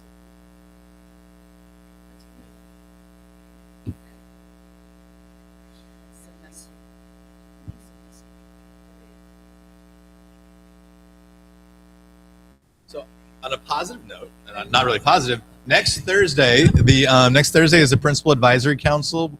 This is a contractual thing that the district's supposed to be having the CEO meet with principals who are designated from each network. This will be the first time we've been able to meet with the CEO since the beginning of the school year. So that will be next Thursday. So I will raise these concerns to the CEO, one about the lack of transparency in making these types of decisions, but also the impact that has on schools. When is the vote? That I Because this would be something that we could certainly reach out to, like our different school board, elected school board.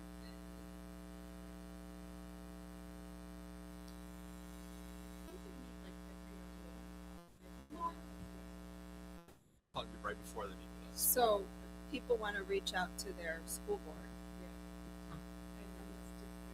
Ellen Rose.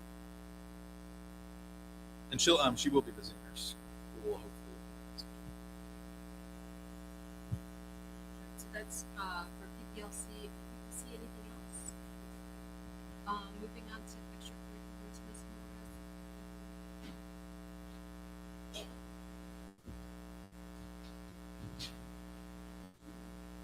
Happy January. This will be really short. Athletics. So winter sports are in full swing. Some sports are already winding down due to shorter seasons.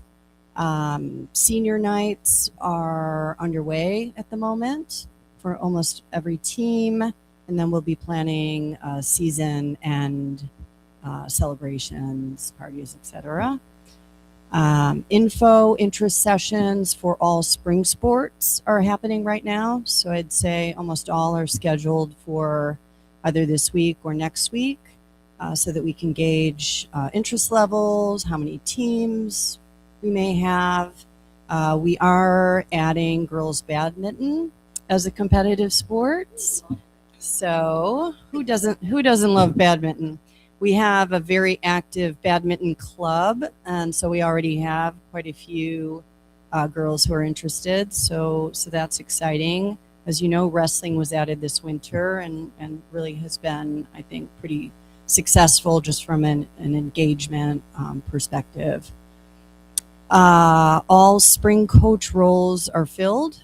So I would say the only exception might be if hopefully we'll have a boys volleyball freshman team. We did not last year.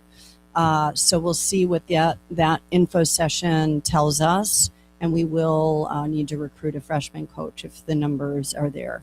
But other than that, all the spring coach roles are filled, and actually I think all the fall coach roles are filled as well, unless we have anyone leaving or resigning. So in pretty good shape from a coaching perspective.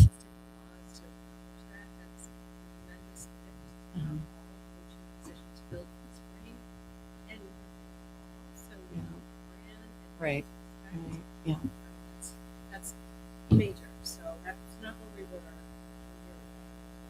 Well, you never know. We could have, resignations, teachers leaving, etc. That happened at the end of last school year, so we don't know. But for now, at least, it's looking pretty solid, and we are starting to really figure out a better solution for our turf field issue for football and soccer in the fall.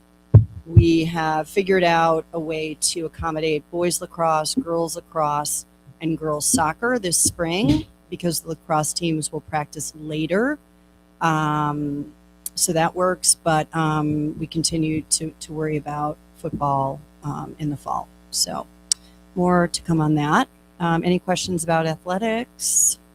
How do students find out about the info sessions? Are they Ms. Thea will graciously post a bunch of them this Sunday, now that we have the dates, in the Roar newsletter. They are also included, there are flyers for each one. They are included in the daily announcements. They are posted physically around the buildings. They're also posted in every Google Classroom.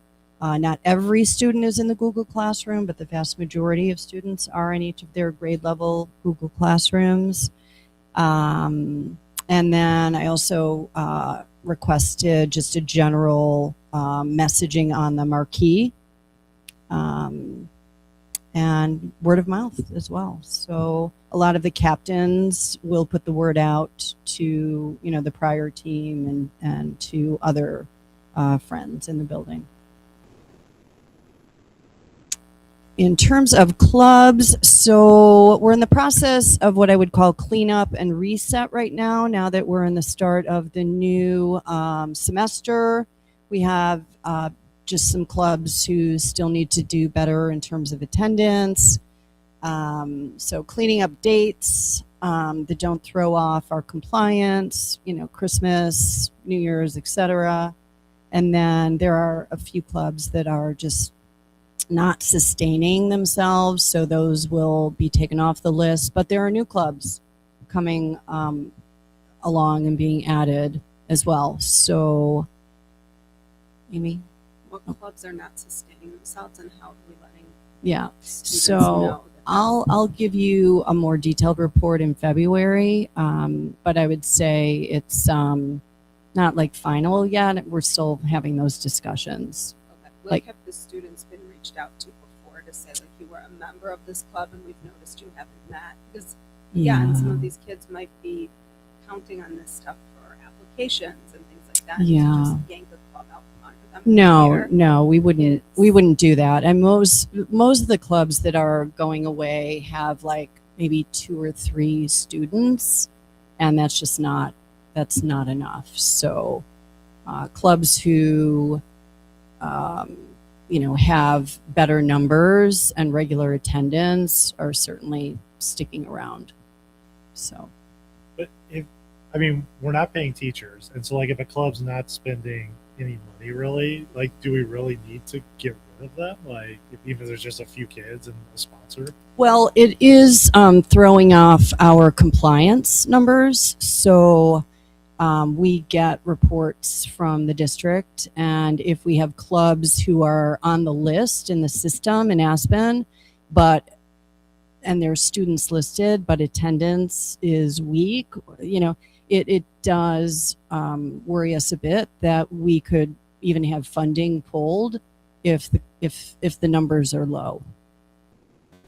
It's just, I don't know, like, CPS is going to CPS, but like, if there's 3 kids and there's a sponsor and they're not spending money, it just doesn't seem like it matters, If there are 3, I mean, we've said like best practice is at least 10 kids showing up and having a club meet at least twice a month, ideally once. If we have some very small clubs who have, let's say, 3 or 4 students. If they are attending, then we would not do anything about that. But if we have 2 or 3 kids listed and no one's showing up every other week, then I mean the club just isn't. And so to list it on our website as an active club, you know, again, we're not talking about huge numbers, but there are some issues with compliance as well. I guess, and I don't even know where to like raise this issue, but as a sponsor of a super teeny club for an incredibly niche, like identity of student at LPHS, part of me is like really confused about how and when like all of the clubs needed to be entered on Aspen. Like I went to high school at a very different time, and like if you wanted to have a club, you just needed an adult in the room who could like go and do whatever the club was, and that time is like very different, and there's a ton of bureaucracy around like clubs and attendance, which as a club sponsor of like 2 different student groups, I'm gonna do the thing. I know how to do it. It's very bureaucratic and feels, because I come from a different time period of club membership, largely unnecessary. And I don't really understand the whole like CPS compliance and why clubs can't exist if there's just like a couple of kids who are showing up, and if it's a matter of like removing students who like don't attend so that those rates look a little higher. So if there's like 3 or 4 students consistently attending and we take out the kids who don't show up, like I want to continue keeping that space for the students who want to have that very small community. Yeah, I don't think there's any argument on that. I mean, your club is a great example of like small but active, and it wouldn't be at risk. I mean, if you saw my request for the cleanup, you know, in the Google Classroom, you'll see that part of it is please remove the students who maybe have just not shown up for the last 2 months so that it doesn't throw off our numbers. I think, you know, taking attendance should only take, you know, 5 minutes, you know, even if you have a sizable list. So that is required. I think it's somewhat from the district's perspective. I think the compliance is also partly like we're responsible for those kids if they're staying after school. It's kind of like sports. You know, we need our coaches to take attendance. If a kid says he's coming to practice and he's not at practice and something happens, like, are we responsible? So I think it also is partly, you know, in deference of the district, like partly for those reasons that attendance needs to be taken. And also, I think for funding, right? There's the funding part, about what I'm seeing more of, just not using kind of the bureaucratic side of things. Like they're making a lot more things more public with the CID TV, what the school is doing. Like they're making everything public. So like, it's not just that you have 50, 100, 200 clubs on here. They're assessing each school whether they're real or not, or what, you know. So there's some of this that, and whether it's good, because I used as a teacher, I had like 5 clubs I was in charge of. I showed, like, let the kids show up. I gave them a space to be a club sponsor. I think there's more of this like quote transparency, because they've moved away from what was the SQRP, where they're rating all the schools. Now they're not giving the ratings; they're just blasting data, and so that it's just data blast. So it's like, you want to talk about extracurricular, they're going to say, well, this school has 70 clubs that are active and blah, blah, blah. Well, this school says they have 200 on the webpage, but really 25 are real. You know, so I think that's kind of the stuff that's just going on. I'm not saying it's good, I'm not saying it's bad. It's just what's happening. So I think that's kind of the experience that, like, I hear you. To me, it's like have a club. The benefit we can take from it is one of the goals that I have that Ms. Morrison was talking about is how do we ensure every kid has some type of extracurricular thing to be a part of. That anything, that's one takeaway that I have is not maybe the attendance, but I just want to make sure kids have at least something beyond academics to connect to. So if that's the thing we get out of it, that could be a positive. But I hear what you're saying. I would like to have a second Clubapalooza. I think that would help generate more interest and kind of just showcase, the clubs. If the student leaders are willing to do that, that would be great in February, because we'll also be asking the clubs to participate in the very important admitted night for freshmen. And that, I don't know when that will probably be. So that is, we need them for that as well. That's all I have. Hey, can I get my IDs? We're going to now move to community relations. Jeff, you're stepping away. We're going to talk about farmers market. There you go. Yes. So I wanted to just give an update on the farmers market. Where we stand currently with the farmers market is we had talked with the farmers market managers to move the farmers market to 2/3 of the parking lot.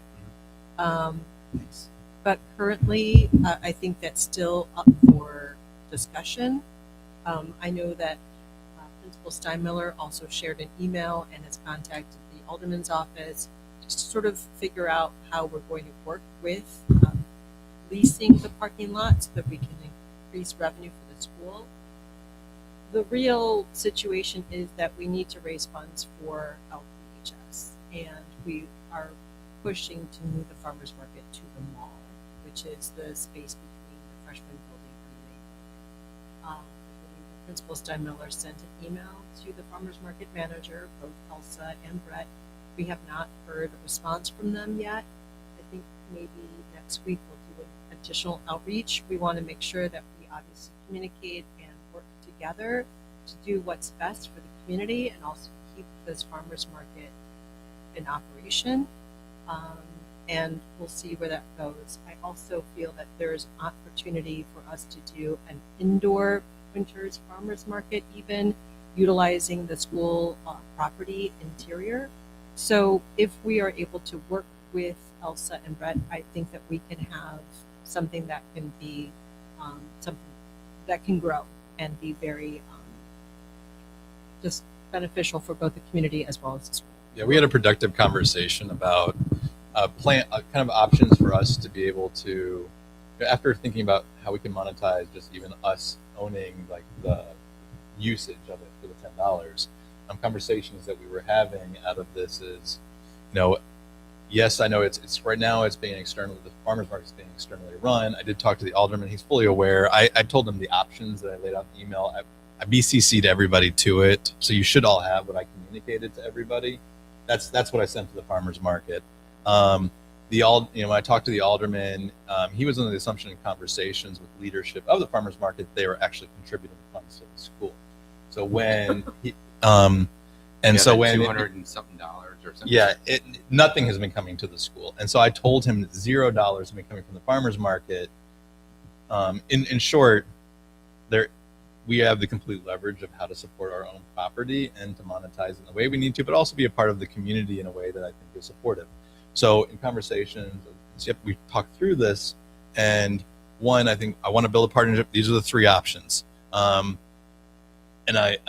I'm also totally open to the idea of how we can help facilitate and support the farmers market and leading, organizing that, even if that means we have somebody designated at the school to help lead that work. And that's something we can learn from. And I, not to scare Ms. Morris, did bring that up about what that could potentially look like and how we could manage the farmers market at some point, which led to a conversation where I think it would be a great idea. There is not a winter farmers market in our proximity. No, it's in Roosevelt. Correct. That's less. And there's one up in the Green City Markets up on Rockland. Yep. So I brought it up with the alderman too, that there is that of this idea, and said I would very much like for us to run our own farmers market, and he loved the idea, and even said that hey, there may be some ways I can financially help support some of these things. So phase one is let's build a good partnership with the farmers market of these three options, and really, option one is the option, right? It's free. It's the mall. We're giving them 50 spots or so to be able to put cars and whatnot or whatever they want to do with it. Let's move forward. I want to learn. I want to grow. I want us to then start leading our own winter farmers market at some point, and we'll learn. Where would the indoor freshman building utilize our freshman gym space, and then even potential like some level of the hallway and area there in the band room. I mean, if it can, farmers markets after they do all the pay what they need to pay, they bring in a good sum of money. So it could be anywhere between $75,000 to more. And so why not us? Why? Because the person that used to be the GM for Roseville, I had talked to her, with this farmers market here, and she's like, "Oh no, we give them the space." She was like, "I'm like, you don't make money on that?" She's like, "No, I'm not making money on that space." She's like, there's a company that comes in and runs it. So I'm going to reach out to her again and go, how could we do this here in the school? Because I was trying to figure out where to put it. I'd like to do an indoor farmers market, just trying to figure out how we can set it up. Who calls the vendors? Well, so this is really prime season right now. This is the opportunity for applicants from vendors to submit their applications and know who's going to be interested for this year. I know for the Park Bucktown Farmers Market, they're opening up their applications in a couple of weeks. So we really need to get an answer from Elsa and Brett soon, and if not, we work with another manager to manage our farmers market. And I think it's key for us too, because it's an opportunity for us to highlight our school. We can use a vendor's booth, and I think the Friends Up has done it in the past, where they can sell spiritware, we can talk about our clubs, athletic programs, just ways in which we can engage the community, and also good PR overall. We can also work with sponsorship. It's an opportunity for LPHS for sure. So we'll wait to hear from Elsa and Brett, and then we'll reach back out to them again next week to see if they're willing to partner with us. Yeah, I think it's been 3 days since I seen the email. Next week.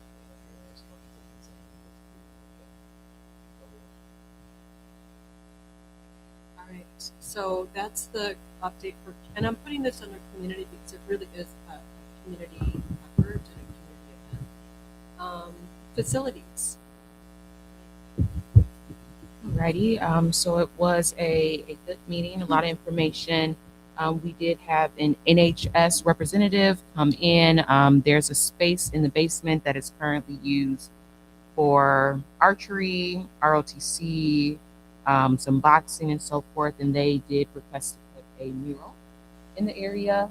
There's some other maintenance items just to take care of that are just purely facilities and just bringing the area up to par, but more conversations. Shouldn't be an issue to do the mural, but just kind of talking through paint needs and what can be used, what can't be used, and just final approval once we go from there.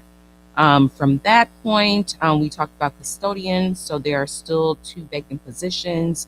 There has been some issues kind of filling those just due to the nature of some people work through the process and then don't come, or just not filling out the application. So if there's a way that Ms. Steinmiller or anyone can promote those vacancies, everyone is open to it, just to make sure that we have proper coverage here.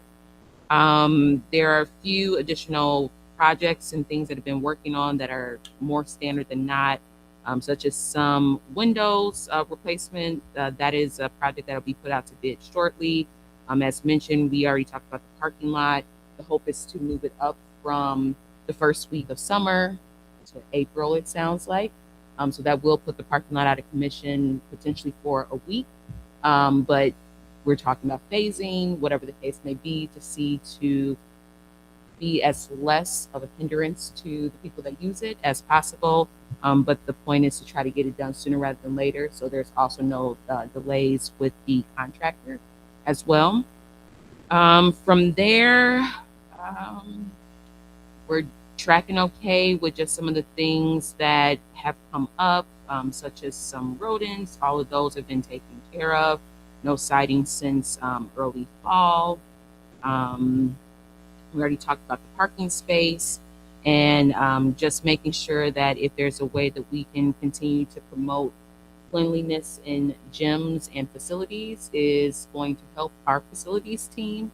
So really just working with the new PE chair, just helping to set the expectation of what it looks like, what you can and cannot bring in spaces, and promote the honors code of if you bring it in, you take it out. So that was what I took notes of. Is there anything else? Yeah. One thing, and actually something that came kind of after. We are a part of a pilot project of, if you've seen Miss LP in the hallway, she is the robot custodian that we have in our hallway. No. It's yeah. So we have a Miss LP. Miss Veronica named it Miss LP. And so it's out cleaning the hallways. It goes into the gyms and does the main areas, and allows then the custodians to come in and do like more detailed. Again, it is a pilot. I'm a person who tends to ask to be, hey, I'll be your pilot. I'll be your guinea pig, especially if you give it to us first. And yeah. So we are in line to have a permanent Miss LP, as long as everything goes right. It's really kind of cool. And they even told us they would wrap it to have. Miss Hurd called it Miss LP, and I just went with it. And so I would like to have Mr. and Mrs. and they LP, whatever. But either way, it's really cool. And they did say that if we get one, we can have a wrap on it and have ID. Make it fun. Anyway, that's one thing that's just kind of cool. Yeah, hall pass. The second thing is, and this is, I had a great meeting with the PPC, which is our union teacher group. Really proactive. But one item, and we are trying to address some of just the inconsistencies of heat in the building too. It's an old building, 1899. As you can feel it right now, it's like the temperature. This is a new one. They fixed it. So they're starting to retrofit some of them, even though that looks retro. There's like metal thermometer. So our rooms are just sort of all over the place. So Mr. Cantori is going to go through and actually do it next week. I'm going to put an email to teachers. They don't know this yet. He's going to audit the classrooms when the heat's on, because Tuesday's going to be really cold.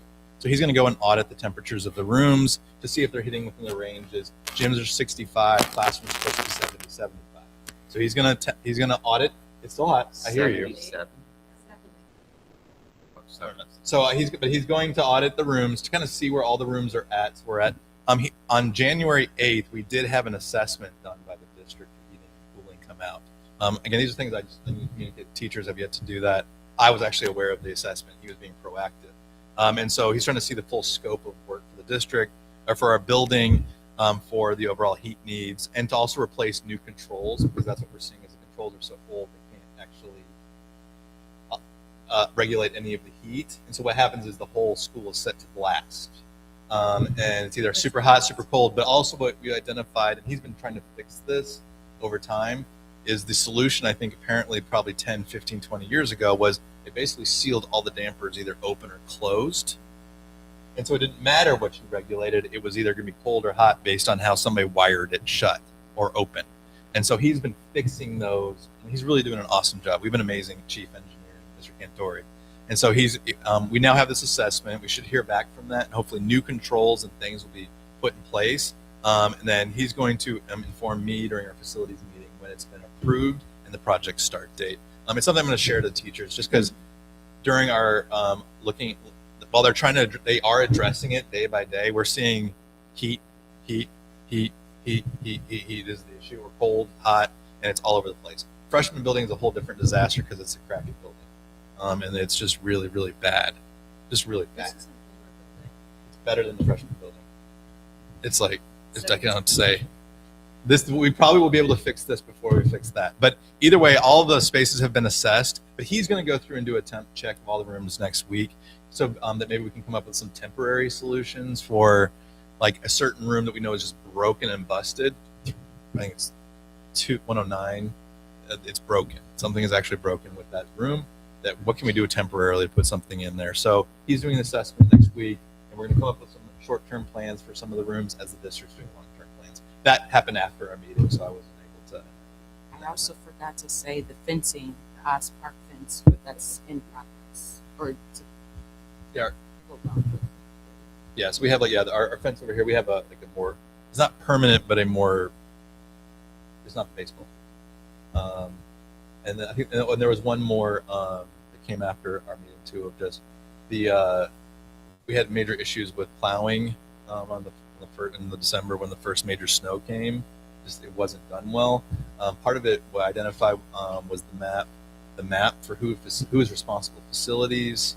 Our vendor, our custodians, or engineer. The map was just messed up. So I went through and highlighted who should be doing what based on the contract of custodians and engineers, but also what our vendor should be doing. And so that we just need that updated and clear to the vendor that you're supposed to be doing these areas because they didn't do a good job at all. It was very frustrating to teachers, everybody. That we had two teachers come out and even help shovel part of the stuff just because it wasn't clean enough. So those are submissions.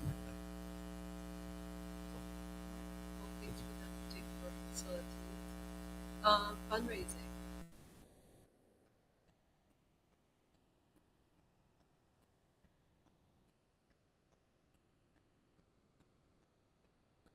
Fundraising proposals from the various groups internally. We didn't have a fundraising sync this month, so we'll be meeting the first Monday of February, which is as a reminder, just our high-level coordination of fundraising across the groups. So boosters, I can tell you boosters right now is launching the Super Bowl squares. I heard they've already got 40% filled, but they'll continue to do that. And I believe next month they're going to present their scholarship proposal, athletic scholarship proposal. And then we also are going to spend a little bit of money, not too much, from boosters and FOL on some additional signage in the main gym. And then FOL, I believe, probably was already covered in terms of fundraising. So that's it. Thanks.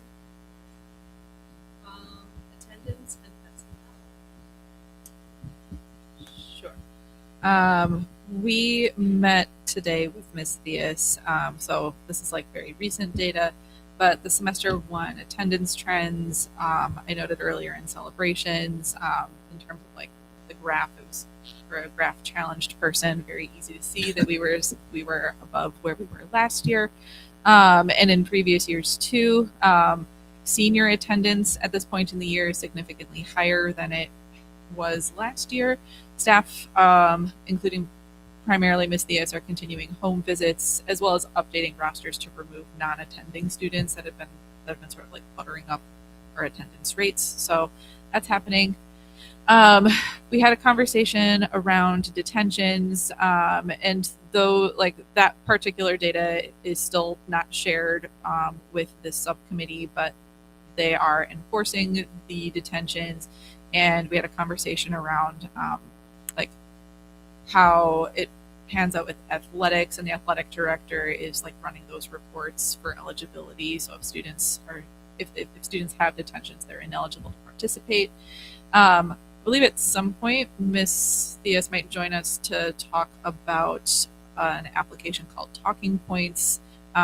So I'm not going to go too deeply into it, but it's like a messaging system that's going to be interconnected with various facets and also encourages two-way communication between like anyone who works at the school and interacts with students and like families. But I will defer to Ms. Theus to talk more about that. They are working, they continue to work on a fully automated email script modeled after Taft High School. Mr. Hardesty has been officially tapped to work on building this with the goal of a fourth quarter soft launch. And we have been told that the personalized attendance updates with like those percentages will go out every 2 weeks, so bi-weekly.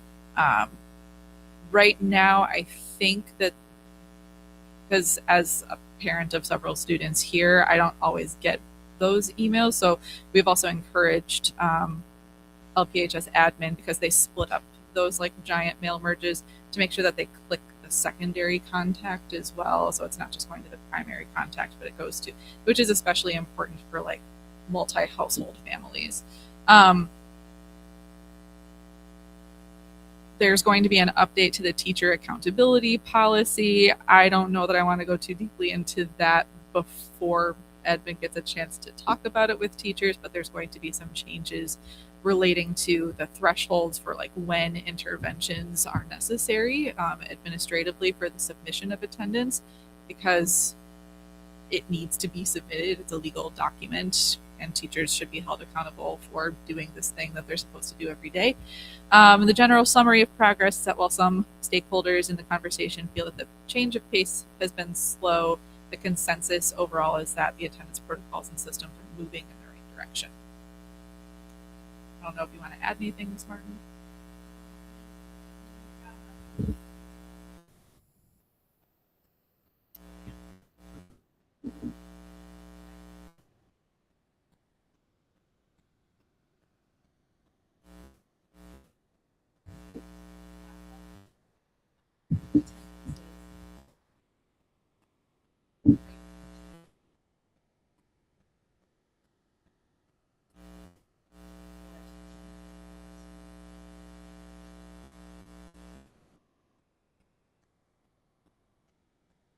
I'm about halfway through the article, and I'm looking forward to reading more of this series. I think it's really interesting and helpful and based on CPS data, so it's incredibly applicable. And I'm hoping that that can help guide some of the work and conversations in goal setting in future meetings and monitorings. Yeah, I think one of the most interesting things that they pointed out in that article is it's not necessarily the neighborhood that the school is located in, but it's the culture of the school that really attracts students to come in. It's all about student engagement. It's about teachers being present in the classroom to really teach, engaging the students. It's about really kind of like, I think what we've been emphasizing a lot in our previous years, this year, creating that culture of inviting students into a fun learning environment, really seeing each other, and it starts with. I think when people are excited to come to school, and I know that's a tough ask from teenagers, but that we'll see a higher attendance. Can I ask questions, just clarity as a freshman parent? How are detention notices sent out? Are they sent out on a weekly basis? Do they roll over from semester to semester? Kind of where are we at with these things, just making sure that parents are refreshed and then also students, so that there are no surprises. Well, I know a lot of the detentions are run through like our communication. For the most part, it goes directly like to the students, making sure that they're aware of it on the list and following up with it. I'm not at some points. I know parents are included in the detention, but it kind of depends on the severity level and how they get going. So I think it's short that to see is there any more besides just the deans are communicating that out to the students? Okay.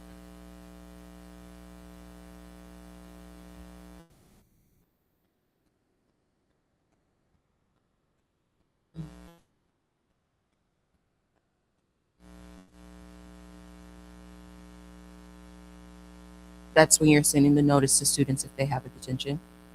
Okay. Gotcha. Gotcha. So is that, what am I trying to ask? Will we always get that notification? So there's no communication from the deans on the moment it happens? The deans do all. Okay. Okay.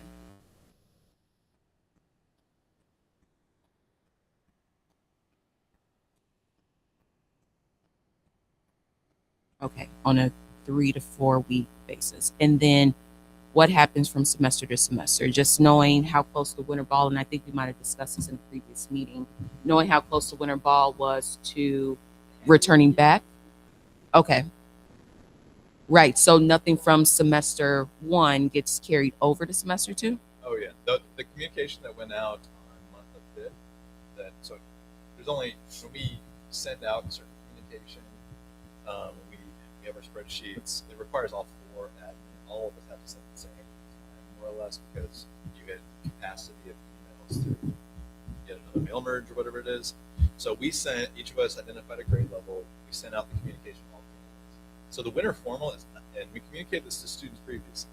Winter formal is not the 2 weeks leading up to winter formal. It was the first semester. So there were about nearly 1,500 students who have 90% or better from first semester.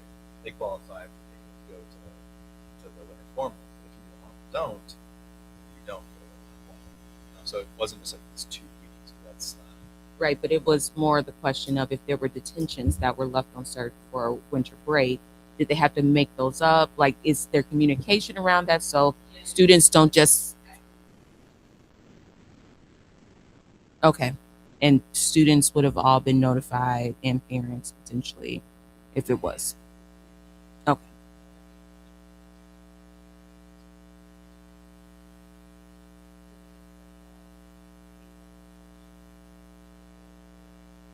You can't suspend a student for not attending. So So it's just that one, you got a detention. So if they don't serve the detention, there's no recourse at all. Be willing to. Oh, I'm sorry. Maybe it should be like a parking lot ticket, right? You don't pay it, it doubles. So if you don't serve your detention for tardies, you're probably going to keep being tardy. And so then we'll catch you on the next time that comes out. And then that's when you lose off-campus privileges. You lose the privilege to go to the events and things like that. If you are an athlete, and this came up earlier, then that is going to affect your eligibility. So that's, but not unserved detentions. Mm-hmm. Yep.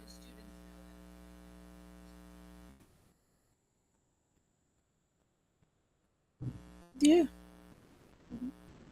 So when they That's why our attendance office has been crazy busy this week, because parents, now it's like, oh, I was sick, I need to get this cleared. And when I look on the e-absences, it's like 400 as of earlier today, maybe even more now, because kids are, very concerned about their attendance and getting things cleared because they want to go to said events. So if they have a detention at the end of the year, Yeah. it all gets wiped off. I know. All right. It should be like a parking ticket. It should double. It should double. I mean, Welcome back to senior year. This is where we definitely leverage those off-campus lunch. It's a little trickier for freshmen because they just don't have that option yet. But for the upperclassmen, that's a big deal. I had to revoke 3 today for various reasons. So that becomes a very big deal when you're used to leaving and being able to just have that outside fresh air, and now you cannot because you did not attend class. It's a pretty big selling point for students, because you're right, we can't suspend you for not coming. That's not the message we want. We want you here. We just want you here on time. So, yeah.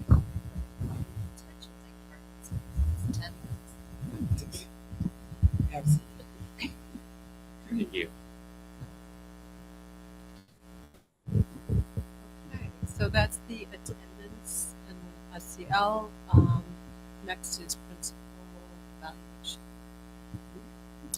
evaluation? No updates. We're going to start the process and be sending out surveys. I think we discussed March, and so we're already getting going on that. December 19th, we met too. Oh, right. Was that after the last meeting? Yes.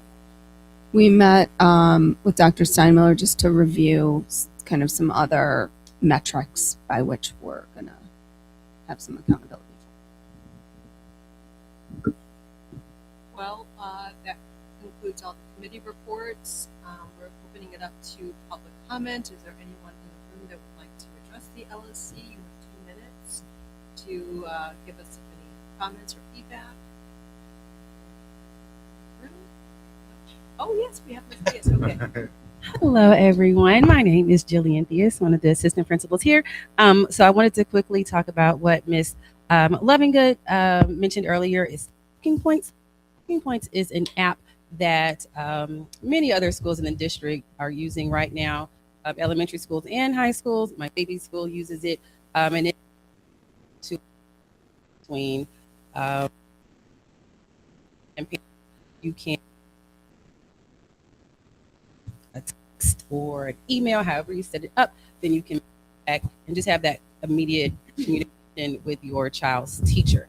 I know sometimes it is very a daunting task for teachers to reach out to parents and to have those actual phone conversations. And so I see cell phones galore right now, and so getting that quick text is often a lot easier to communicate. So Talking Points allows it doesn't allow a full interface with Aspen just yet. They are working with the district on that, but it is SOPA approved. I checked Dr. Steinmiller.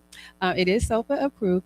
It is a CPS vendor, and the purpose that we would use it for and what other high schools are using it for is to communicate daily attendance per period to parents. So sometimes, your kid might, we talked about this earlier, if your kid skips one class a day, you probably would never really know about it unless it was on a Wednesday, because it's not enough instructional minutes missed to trigger them being a half day, and it would just be one day skip. But now with Talking Points, we can run those per period reports and it easily send them out to parents.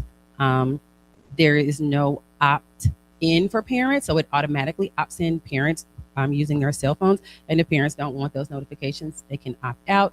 They can download the app. I don't have it on it doesn't come directly to my to me as a text message. I just go to the app because I didn't want all of that on my phone. So I have it as an app, so I can check the messages that my son's school sends on the app. So parents can kind of tailor it either way for what makes the most sense for them. But it will allow us to send out those emails or text messages in real time about attendance, so my child was in first period. Some schools use it with their swipe system. So outside of first period, did your child even swipe into school? And so they're able to say, hey, your child did not swipe into school today, regardless if they went to first, second, or whatever. So this is something that we're looking at. It's $3 per child for the remainder of this semester, and they locked that price in for next year. I've been talking to Mr. G, who's our Director of Culture and Climate, and he does have some SEL grant money that would be able to cover the expense, so we wouldn't have to use student fees to pay for it. So we're really excited about moving forward with this, because this is something that would benefit all of our students that we have here and the parents as well. So that is Talking Points. I think that's it.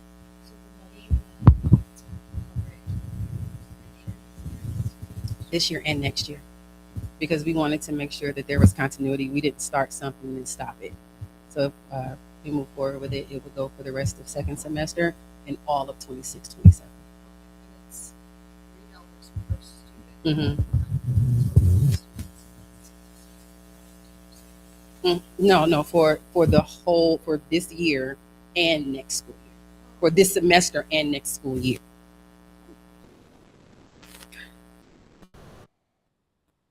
Would just be I think it's like 60 semester and next The whole year. Sorry, this comment. No, it has app capability, like it has an app, but it functions to like just send direct text messages through the phone number that's listed in Aspen. But if you're already getting text messages in Aspen already, Let's double it up, because as we already talked about with the parking lot, the more signs and signals and messaging we can get, the better. because I get a text every time my son's late, misses a class, every grade. You also Now I'm gonna get signed double. up for those. Oh, I and did. I want that, but I don't want it. You signed up doubled for those. Not everyone has signed up for those things. These are push notifications that go through, and it's an opt-out system, so parents I are like that automatically going to get that. Yeah, so we don't have to like download everything manually. It automatically comes, and if you're like, yeah, I already got this, I don't need it, you can just opt out, or you can just use it as like I use it as an app, so I can Yes. Yes, you can. I know you can send a whole lot through there. You can send a whole lot through there. I get my son's teacher emails us about what they're doing per week. So I mean, and I can message him back and ask questions to the teacher directly. Without revealing the teacher's private. There you go. That's even. There you go. There you the teacher opt out? hey, no, that's no opt out from the teachers. No. Take that out of the atmosphere. No. That is talking points. We're super excited about it. And I think it is just another way for us to strengthen that communication between families and teachers here. Stay tuned.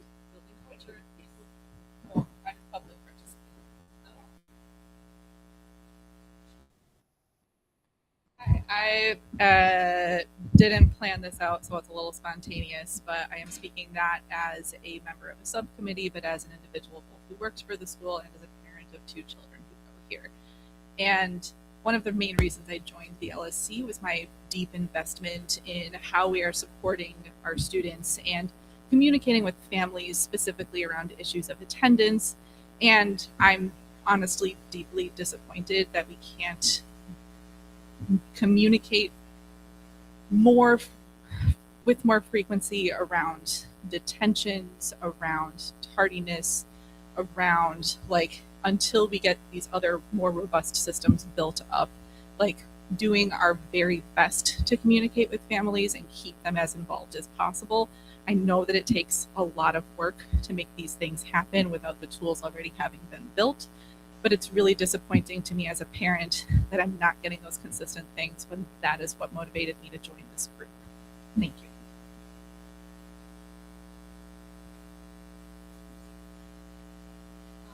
So we're going to see if there's anybody online that would like to give a public comment. There is one person with. No. Oh, there's only one person. Okay. Well, seeing as there's no one else for public comment, I would like to make a motion to adjourn today's meeting. Anyone want a second? Second. All right. All those in favor say aye. Aye. We are adjourned. The kid that came in here for the extra credit or whatever, he left. He never came in. Awesome. I guess like that. That was my kid. I thought he was getting Hi, Laura. Yeah, I Nice said to meet finish the you. year. I saw you in the All right, front it's up to row. I 3 like hours. that. I assumed there was a hard time. How long does it take when they get home? For me, What are your thoughts so far? Okay, yeah. You can participate. And Oh, I think yeah. that Oh, yeah, yeah. Let me get it. but I have